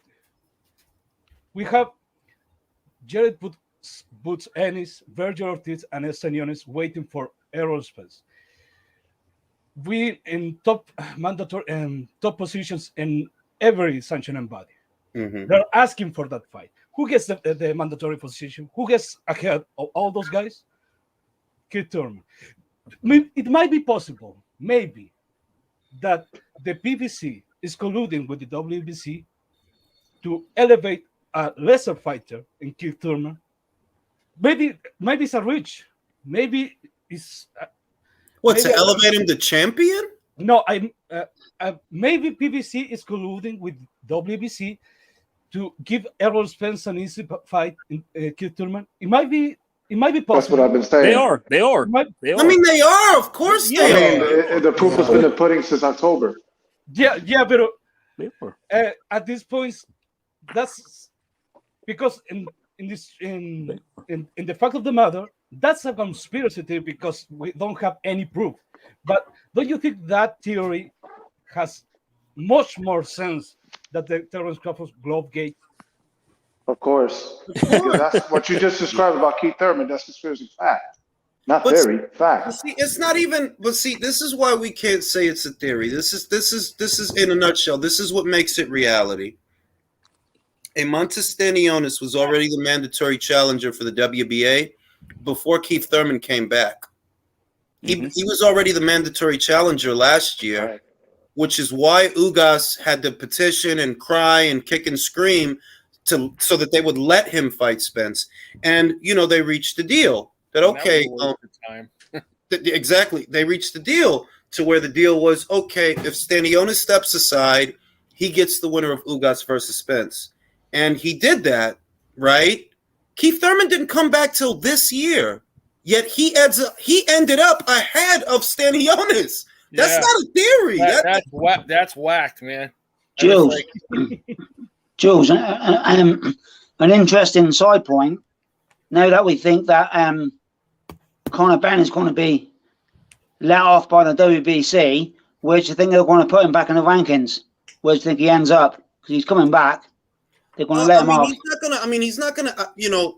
Anywhere below number 1 and number 2 is possible because he's worth money, and that's my main thing with everything about Conor Benn. That at the end of the day, they are not going to keep him out of boxing. He's worth too much money. He can continue to make money, and they just need to get their story straight for him to come back because he's worth a lot of money. The other thing is, look, Eddie Hearn offered Adrian Broner $2.5 million or 2.3 to fight Conor Benn, right? And around that same time, they got Broner to reject it to fight Omar Figueroa, right? And he said, fuck the Figueroa fight. He said that, my mental health, whatever, which I never believed. I believe, I got offered more money for Conor Benn than y'all was about to give me for Omar Figueroa. Well, guess what? Now Broner is basically, he has wiggle room now, you know? He has wiggle room. He's at Black Prime now. And I know that they have him under contract, yada, yada, yada, but we'll see what happens. And I just see a situation where, hey, Conor Benn could always fight Broner. Or he could always fight Florian Marcoux. What the fuck is Florian doing? Who do they have over there for you to fight at Sky? Who? They have nothing. He could fight David Avanesian. He could fight Michael McKinson. There's plenty of people that Conor can fight on his way back to boxing. He's worth too much money to keep him out. He'll Might have as an well easy fight David now. He just got knocked out. Shit. Yeah, he'll have an easy touch when he comes back, Julius. But I don't think he'll ever fight Marco because he's with Sky Sports and he's got the arsehole with Sky now. Big time. Bro, listen. We saw John Ryder go to BT. Anything is possible. That's true. Mm-hmm. Yeah, I almost think that Broner and Ben might have been an okay fight, given the fact that they're both kind of at like whack levels, you know? Yeah, like, remember, Conor's still a prospect. He still hasn't fought a Stanionis yet. You know what I mean? He's not contender level yet. As much as we talk about him and hear about him, he's not contender level. He's not. Virgil is contender level. Yeah. Ennis is contender level. Stanionis is contender level. Butayev is contender level. But Conor, because of the stagnation of his career, he's still a prospect. Yeah. Can we talk Julius, about he's name level. Stanionis and Virgil? That's such a good fight. Oh my god. I mean, would you say he's area level, Mark? Area level. No, he's above that. I would say he's British European level. Yeah. I'll take that. Like he can beat a Formella, right? Yeah, he can beat a fucking Formella. Yeah, he can do that. Can he beat Avanesian? Well, now. Why You don't think not? he can beat him now? But listen, I'm not a fanboy. I thought he could have beat Avanesian before. Before Avanesian got knocked out, I said I would get Conor to Eddie beat him. didn't think so, unfortunately. No, I think Eddie did. But Nah. Don't say that because Avanesian is the one that ended up going to Frank. If you want Conor, why are you going to Frank? There was too much risk and no reward. There was not enough money in that fight. I know that, but didn't Eddie say at one point that Conor's not ready for that fight? He did, but that's all right. Let me put it another way, because he did say that. He did say that, and I'm glad because I remember that he did say that. But you could have built that, you know. Give Avanesian McKinson, give Conor, you know, Chris Algeria or whatever you got going on, right? And you do that for 2-3 fights before you make the Avanesian fight, because he learned from his mistake with Josh Kelly, is what I see. And that was originally the plan. You remember that how like Josh Kelly was supposed to, if he had beat Avanesian, him and Conor were going to fight. But David fucked up the apple cart. So if you're Eddie Hearn, I mean, to me, it's more like, well, if you're Eddie Hearn, you know, Josh Kelly, who looks a lot like Tom Cruise. He does. He does. Slight resemblance. Yeah. And you had this blue chip prospect, this Olympian, this unbeaten guy, and he just completely gets the shit beat out of him. Well, we're not going to make that mistake again. Yeah. I just think he's a gym fighter, Julius. I just think he's a gym fighter. You know what? I think that they looked at him and they see that, well, he has a certain look. You know, he's a good-looking kid. He's strong. He's big for welterweight, and he has a good pedigree. And they just thought that he was more than what he was. They should have known from the Ranofsky fight. They're like, yo, slow down, because he's starting to look like shit. Slow down. He didn't need the Avanesian fight, which is why I didn't trash him. Like, you got your ass beat, but I didn't trash him because I'm like, bro, he didn't need to be fighting somebody like he didn't even have 20 fights. I don't think he had 20 fights now. No, that's too soon, man. That's too soon. Too soon. Josh had like 10, 11 fights. Yeah, like when he fought him. Yeah, so shit. Yeah, like he didn't need that. So that's why I'm like, look, man, Conor, to me, he's still a prospect. Like he's on the cusp of contender level, the cusp, but he hasn't fought someone that legitimizes him as a contender. Like for example, with Jaron Boots Ennis, we can say he beat Castillo Clayton, who was an Olympian. He represented Canada. With Virgil Ortiz, we can say he beat a former champion and Maurice Hooker, a world title challenger, and a 2-time Olympian in Mean Machine, right? Well, If he was actually exhibiting signs of a higher level, I could see them doing that, but he hasn't been, and they're pushing him forward like he has, and that there within lays the problem. He's not 4-9. That's the problem. He's not 4. Yeah, he's not 4. I mean, fellas, He's let's not say, four- let's No, say, no, he fought. No, I'm gonna say he did fight some names, but not fresh, Julius. Not fresh. Yeah, that's what I'm. That he fought. yeah, these were guys who were like way past it. He fought. He fought Granados, right? Fought Granados. Fought out Jerry. Fought out Jerry. Chris Van Heerden. Who else? Who else? He fought someone else. Samuel Vargas. Samuel Vargas. Yes. Was that the one he stopped? Was that the one he stopped in the first round? The Samuel Vargas guy from Canada that he's basically been in there with everybody. He's been in there with Vinny Garcia. The problem is they're trying to build him as fast as because of his name, of his dad's name. They're trying to build him as quick, and it's. But I think he could beat Evanesian, bro. Like I really think he could have beat Evanesian. I'm not sure. I mean, Jules, let's say he beat Evanesian. Does that establish him as a legit contender? You can no, you could because Evanesian. Look, even though Crawford just smoked him, he was a legit top 10. He was. ESPN, Ring Magazine. He was. BRB, BoxRec. He was a legit top 10 fighter. If Ben went in now, for me, if Ben went in now and he beat him and stopped him within not as quick as Crawford, but if he stopped him before the end of the fight, for me that makes him a top contender. Because for me, Avanesian, even though he was losing the rounds, he was competitive with Crawford and he looked like he was world level. Not world class, world level. Also, too, Evanesian is a world and I don't knock him. He's world level, but Crawford is pound for pound. Levels. Crawford's like he's past the league. He's past the league. You put Evanesian in there with Marku, and you'll see that. Yeah. You'll see that because Marku ain't been looking good, and I've been paying attention. Florian Marku. Dog shit. Yes. He got dropped in his last fight, didn't he? That's Avanesian stopped Marku within 6 rounds. Marku's dog shit. So this is where it's at. I feel Marku is about 2 to 3 cuts below Conor. Evanesian, that would be a good fight for Conor. I also think, look, that McKinson kid, Virgil beat him. I don't think everybody would beat McKinson like that. No. I don't. He was. It's like he was doing good, even though he's not the puncher that Virgil is. But I'm just saying, a guy like that that's going to move, stay on the outside, he's going to ride the punches or roll the punches. It's going to be hard to land knockout punches on a guy like that. McKinson is another acid test that you could give Conor. Or Blair Cobbs. Give me Conor better Blair Cobbs. It's like even though Virgil got to him, McKinson, when he's giving his ass some issues, he was. That, for real, like he was. So I'm like, you could bring back Conor. And what the fuck is Golden Boy really gonna do with Blair Cobbs, right? Like, what the fuck are you guys really doing? They're saving him for Rolly. He's 34, man. Bro, that's what I mean, Mike. I'm like, he's young. 34. He's not young. He's not. Julius, do you not think, though? I honestly think that what he's going to do, he's going to give Conor an easy touch in the spring and look for a big fight in the summer. I mean, they talking about the Eubank fight, and I'm like, I need to leave that fight alone. I don't know why. Yeah, I never liked that fight in the first place. It don't make sense to do that. Like, see, if you revisit the fight now, you think that Chris gonna fight him at a catch weight? No, bro. No, he's not. He about to fight Liam Smith, who I like, and he doesn't knock out my man Beefy. He knock out Beefy, bro. He doesn't knock out Beefy. He doesn't knock out Beefy. I think if he knocks out Beefy, I'm impressed. I don't think he does. Anthony Fowler hurt Beefy in the beginning of their fight.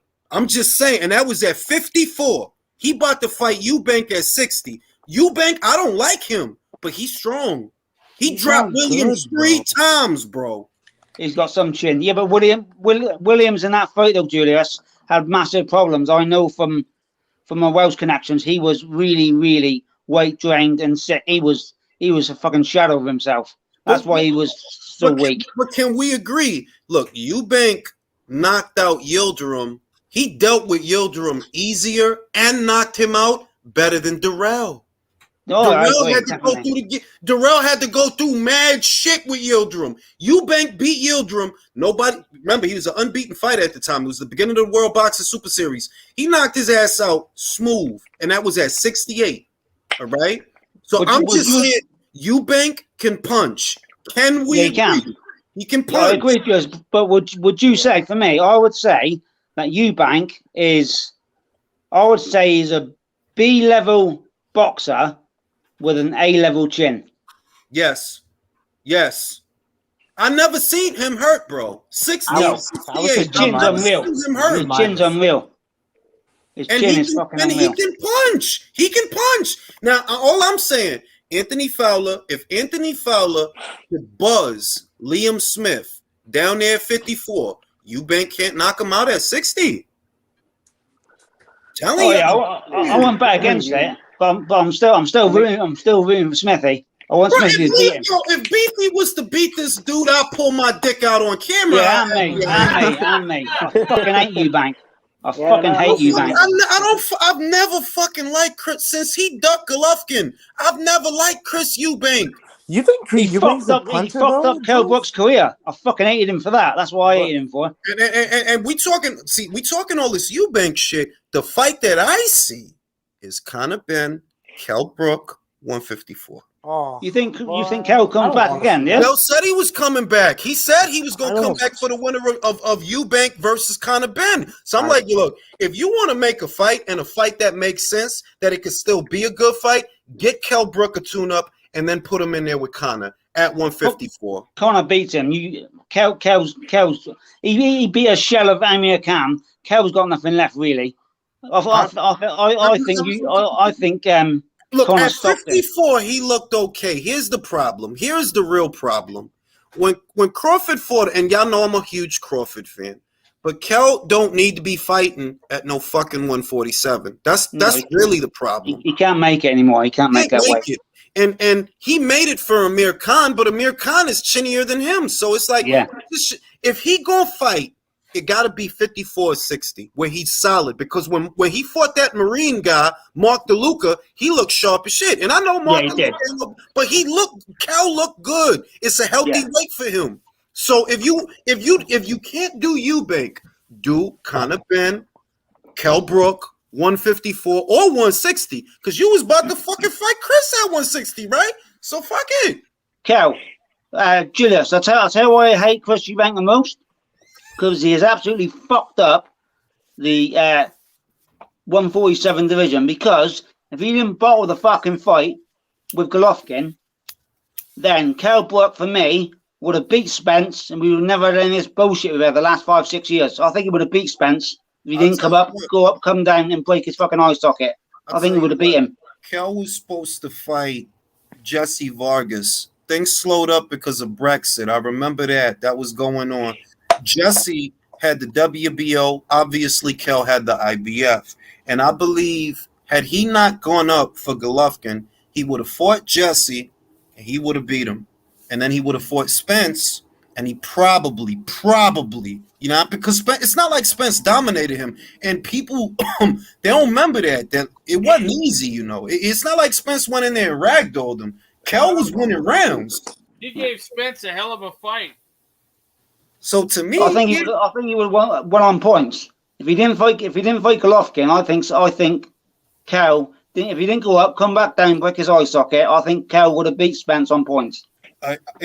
I'll tell you what stopped the fight was that, and Kell said it himself immediately after the fight, a couple of weeks after the fight, he felt the same pop in his face that he felt from the Golovkin fight, except this time he knew what it was and he knew I can't keep going. So if he don't fight Golovkin and Golovkin don't break his face, it's entirely possible he don't lose to Spence.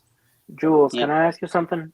That do you even think Spence goes to London to fight 100% Kell Brook?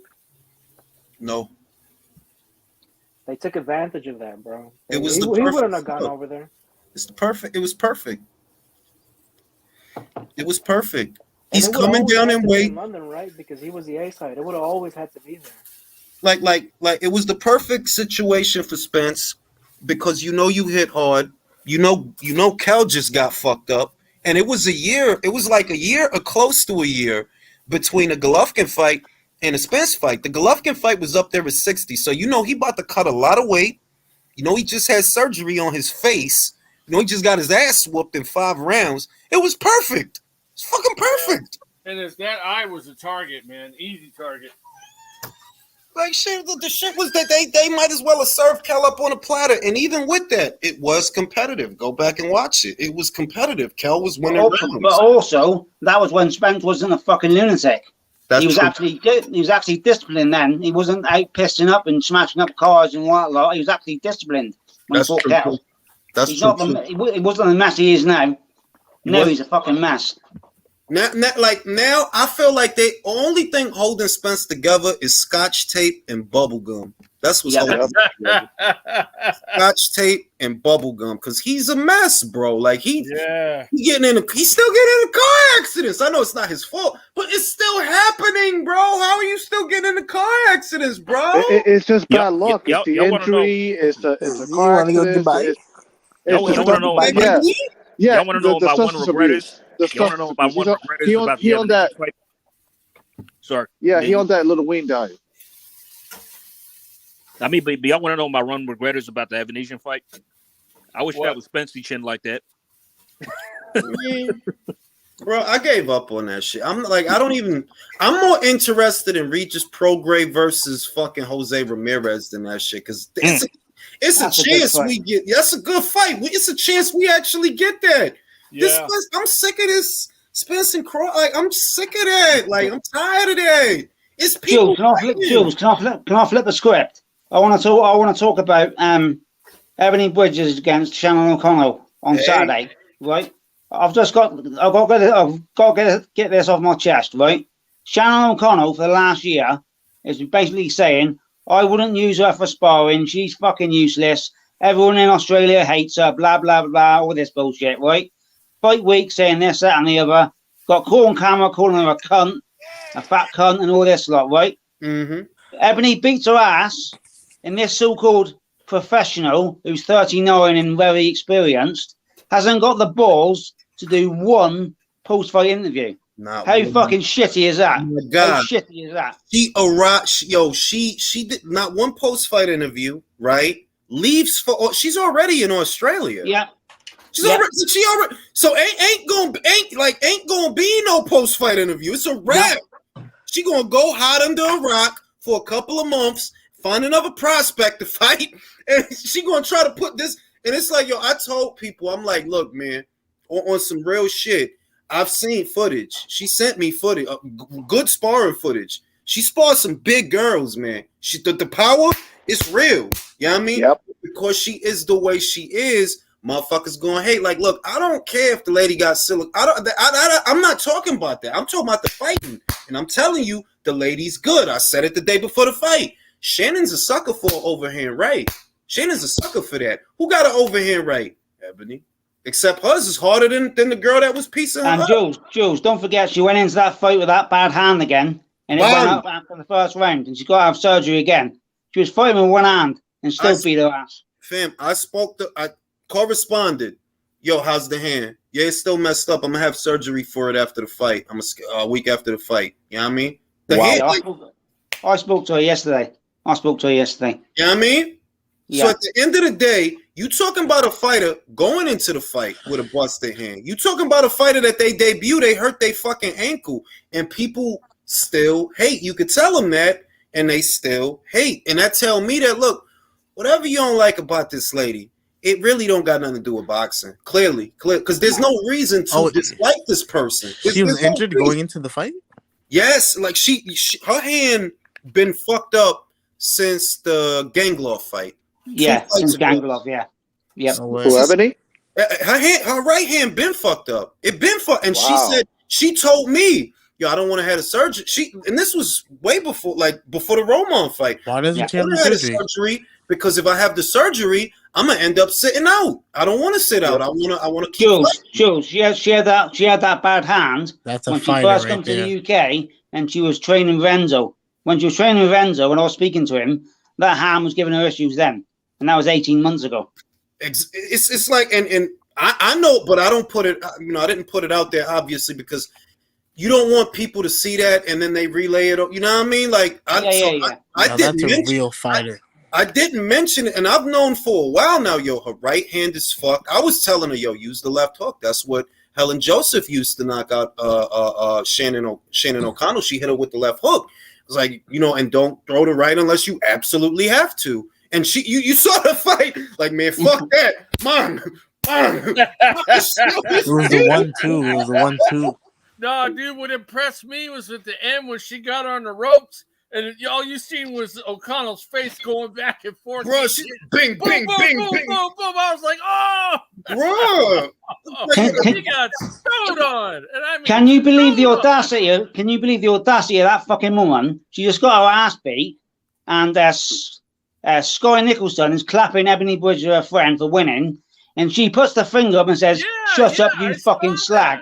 I saw that. Shut up, you fucking slag. Really? What the What fuck a is that? trashy, horrible fucking bitch. Bro, What a trashy, horrible it's a bitch. picture. If you go on a joint, if you go on Google, if you Google the pictures, you're gonna see a picture of Shannon O'Connell like this, and you're gonna see a picture of Sky screaming at her. Yep. Shit, She bro. was mad What at a what a horrible woman. That's a bitter Fucking person. horrible woman. Disgusting, For horrible the woman. American people, what is a slack mean? This is a slag. That's Shannon. That's Shannon O'Connell. It's a slag. A slag is like a woman who has sex with loads of men. A basically whore. slag. A whore. So basically, she got. I'll say basically, this. Sky Nicholson, she basically counter like flush shamed her after she flush shamed Ebony. There you go. This the shit. If you Shannon, right? Look, Ebony and I called it, and I'm very proud of that. I don't often too, but I said it 2-3 years ago. Yo, this shit right here, she has it. I don't know what the fuck she got going on, but she has it. That's a champion. The video is still up in my prospect shit. I was like, yo, she got it. She has it.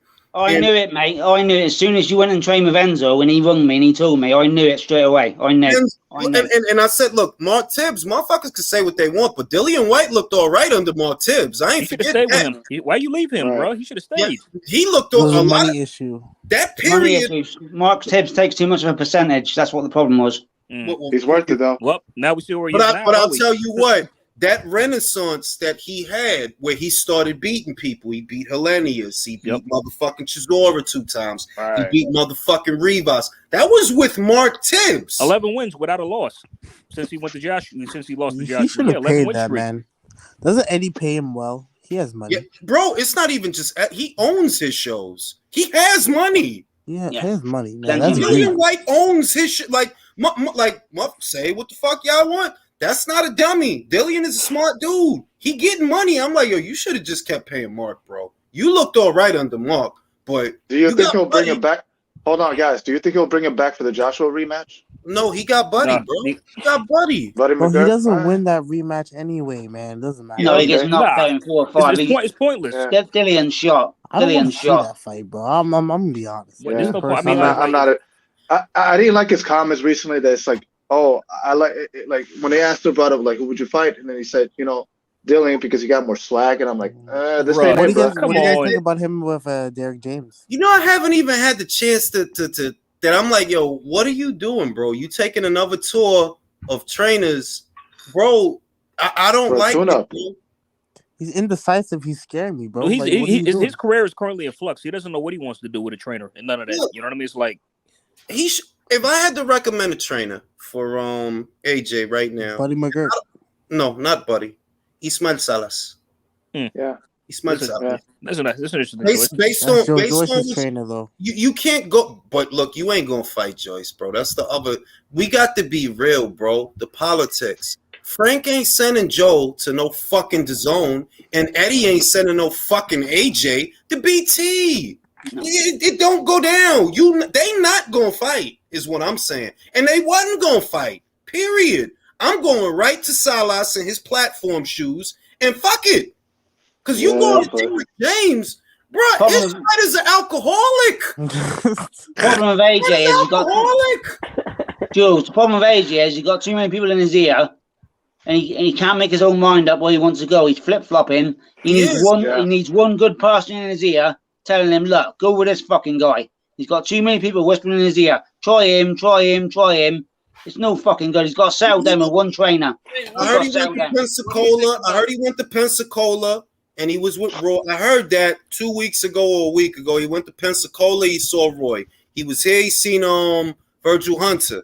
Then he went to see Derek. And it's like, yo, you doing the same shit from before the Usyk fight. Hey, Jules, what do you think about Joey Gamache, man, for a trainer for him? I think that might be effective. I mean, I've been said I want him to go to Joey Gamache, but let's do that. Go with that. I've been said I want him. He doesn't know what he wants to do, bro. I personally think he should have retained. He should have retained Robert Garcia. I think he should have kind of stuck it out. It wouldn't have been. He did okay in that Usyk rematch. The Usyk rematch, he did better than the first time. He did. So, but if he going to jump ship whenever shit get hard, you know what I mean? I don't like it. To me, I don't like it. It doesn't look good. And then you tack on all that shit. Oh, because White got swag. Like, what? What does that even mean? What does that mean? That was terrible. Yeah, I didn't understand. I want to fight him because he got swag. What the fuck that shit mean? To be honest, does anybody really care who AJ's with as a trainer? I just want to see him come back and be the aggressive AJ he was in the Klitschko fight. We've lost that the last 2 years. And I'm gonna tell you what. I'm gonna recommend somebody that most people would not recommend. But if you want him to, and I don't think it would be a bad fit, to be completely honest with you. Abel Sanchez. You want aggressive? All about coming forward. Take his ass to the summit. Take his ass to the summit. That'll fix that gas tank problem. Take him to the summit. Take him to Big Bear. Have him train there, right? The one thing that AJ has to do, stop bringing these people to you. Stop that shit. Seriously, stop that shit. All right? Yeah. That's dumb. You need to go there. You need to go to the summit. You need to go to Big Bear. You need to train at high altitude. All right? If you want to be an aggressive AJ, you're not going to be perfect. None of these guys, no trainer is going to make you perfect. But for what you need, Abel. I think his tank was pretty good in the second Usyk fight, though, Joe, don't you? I don't think he gassed. Yeah, it wasn't that bad, though. It was bad. It started being bad around 10. It could be better. It could be better. Yeah. He's too big, but he's too bulky, isn't he? I mean, it could be better. Like, look, we're not trying to turn him into Lomachenko. You know, fuck that. You a fucking heavyweight, bro. You ain't gonna be Lomachenko. But what we know about Abel is for offensive fighters like Golovkin. All right, Golovkin looked better under Abel than he has against Banks. That's a fucking fact. Banks has Golovkin looking fucking weird. All right, when he was with Abel, shooting that jab 2 times the middleweight average. Fucking Gassiev has no amateur background, beating the shit out of everything. Everything. That was Abel. So I'm saying, if you want an AJ that's gonna come out here and he just gonna fuck you up and cut the shit and fuck you up, go to Abel. Fuck fucking Derek James. Bro, his fucking fighter is alcoholic. Bro, can people stop saying he has a glass chin, bro? Oh. AJ. Oh. The fuck can tell you the guy's fucking fighter is alcoholic? Derek can't control him. Errol in the gym booze the fuck up. Man, I want to go do that. I mean, if he couldn't stop Mike Tyson from smoking that Maui Wowie in preparation for Lewis, what's he gonna do with Errol? What's he gonna do with AJ? You know, what is the fucking Ronnie Shields? Look, you know why Hergovic looked like that? Who was in the corner? Ronnie Shields. Who was in his corner when he fucked when Lara fought? Lara fought Castaño, looked like pure doo-doo. Who was in his corner? Ronnie fucking Shields. Who's in Jerma fucking Doug Charlo's corner? Ronnie fucking Shields. Hergovic looked fucking awful. He lost that fight to Zhang. That was a fucking joke. And now he's back. I believe that he went back to Mundo. I saw a picture. I believe he went back to. It's like why is Ronnie Shields like? Why is he here? He sucks. That was strange. Fucking up, like, why do y'all think that Ronnie's like what good trainer shit? Because he trained Mike Tyson for 10 seconds. He ain't fucking Kevin Rooney. He ain't Customato. He was in the corner with Mike in a fight that he lost. So yeah, he was smoked out. He can't look good with Ronnie Shields in the corner. He can't look Motherfucker was in good. Hawaii. Also, what pisses me off, everyone keeps saying that AJ's still robotic, but he's fought Usyk his last 2 fights, a little small fucker who's fast as hell, and I think he beats fucking Usyk and Fury, but AJ's robotic. Usyk is a fast, smart motherfucker who's on the move all the time. He's hard to pin down. But Bro, AJ's robotic. You'd have thought Usyk knocked him out the way motherfuckers treat that shit. Like I swear, like it's like him losing is treated like a knockout. Like, listen, man, if fucking Fury, y'all, all I'm gonna say, if Fury don't win that fight, I'm coming after all of y'all. Good. No. This is my warning. He better. Too big, all right. If he fucking loses, though, I am coming after. And believe you me, Usyk doesn't mind AJ. Usyk dislikes Fury. Yeah. Yes, he does. But also, Jules, I want it to be a co-promotion, and I want it fucking not in Frank's backyard, because then he can win on points. Yeah, basics. Because Phil, I mean, it's worse. You know why this is worse? Because as much time Fury spent denigrating Usyk and talking shit about him, like calling him a pumped up middleweight. Like, if you lose, bruh, you lost to the oh shit. You lost to a guy who lost to Sean Porter in the amateurs. You lost to a pumped up middleweight. Basically, you asking, do you want to get your ass kicked or do you want to get your ass beat? What's the difference? What's the difference? I don't think he wants that. Honestly, the difference is John has a higher hairline than Ronnie. Ronnie's a little bit of hair. I don't think Fury wants that smoke. I mean, let's look at it. When he fought Cunningham, who was fucking slick and smaller, he made him look a cunt.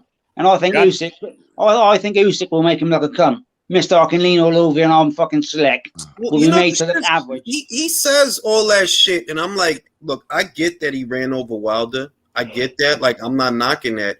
But Wilder literally is a flat-footed fighter. Like, that's not me being petty or any. He's a flat-footed fighter. And he's very limited. If you give it a cold, man. Come on. He doesn't have anything.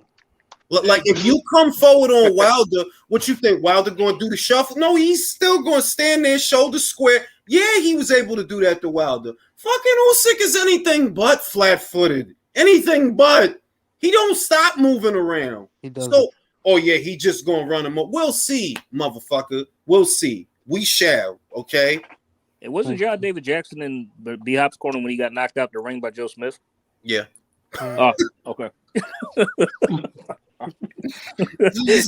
Certain guys, man, they like a motherfucking pox. If I know a fighter trained by Ronnie Shields, oh no.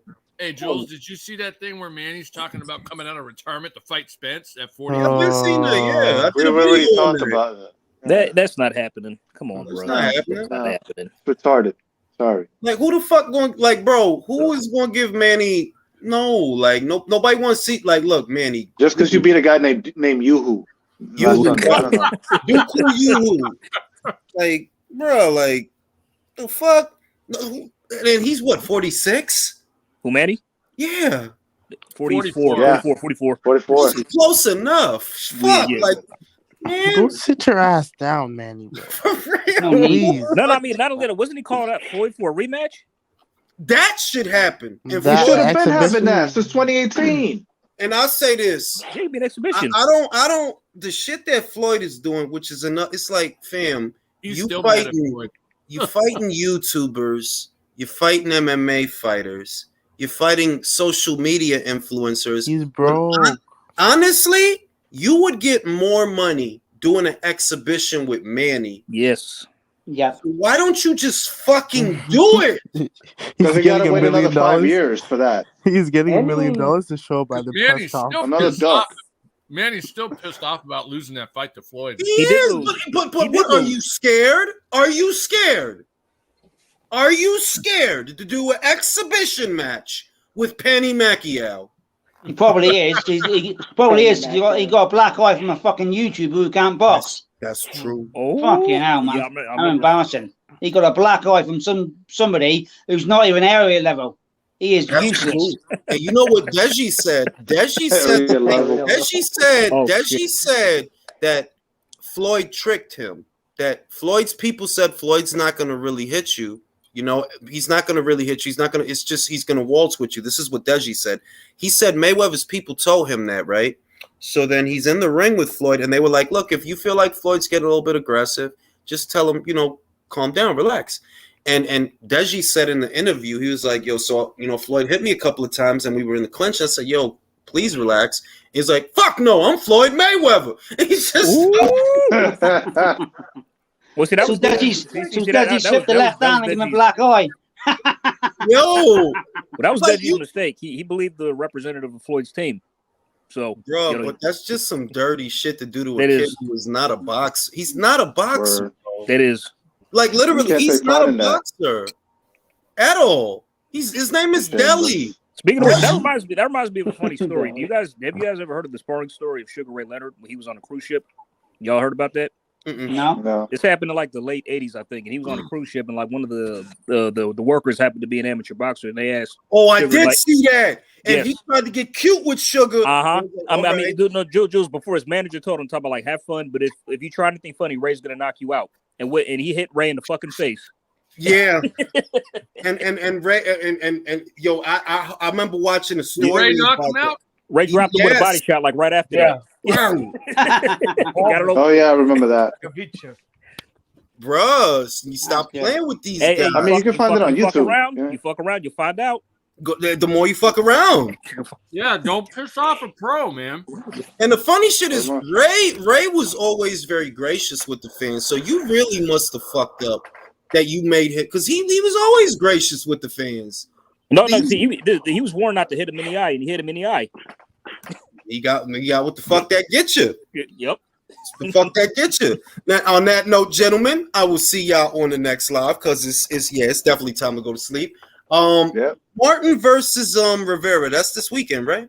Yes, sir. Yes, Saturday, yeah. that's what I think. So I'm probably gonna go live for that. I'm probably gonna go live for that. And I'm- there's a I'm- shit I'm gonna Sky stream show the as well, fuck out of Jules. that fight. By the way, Jules, Yes, before you go, last question. Is Ben Davison a good trainer? If you don't I get was the gonna fuck out of here, bro. You don't get the fuck out of here with that shit. You want to go to Dubai, baby?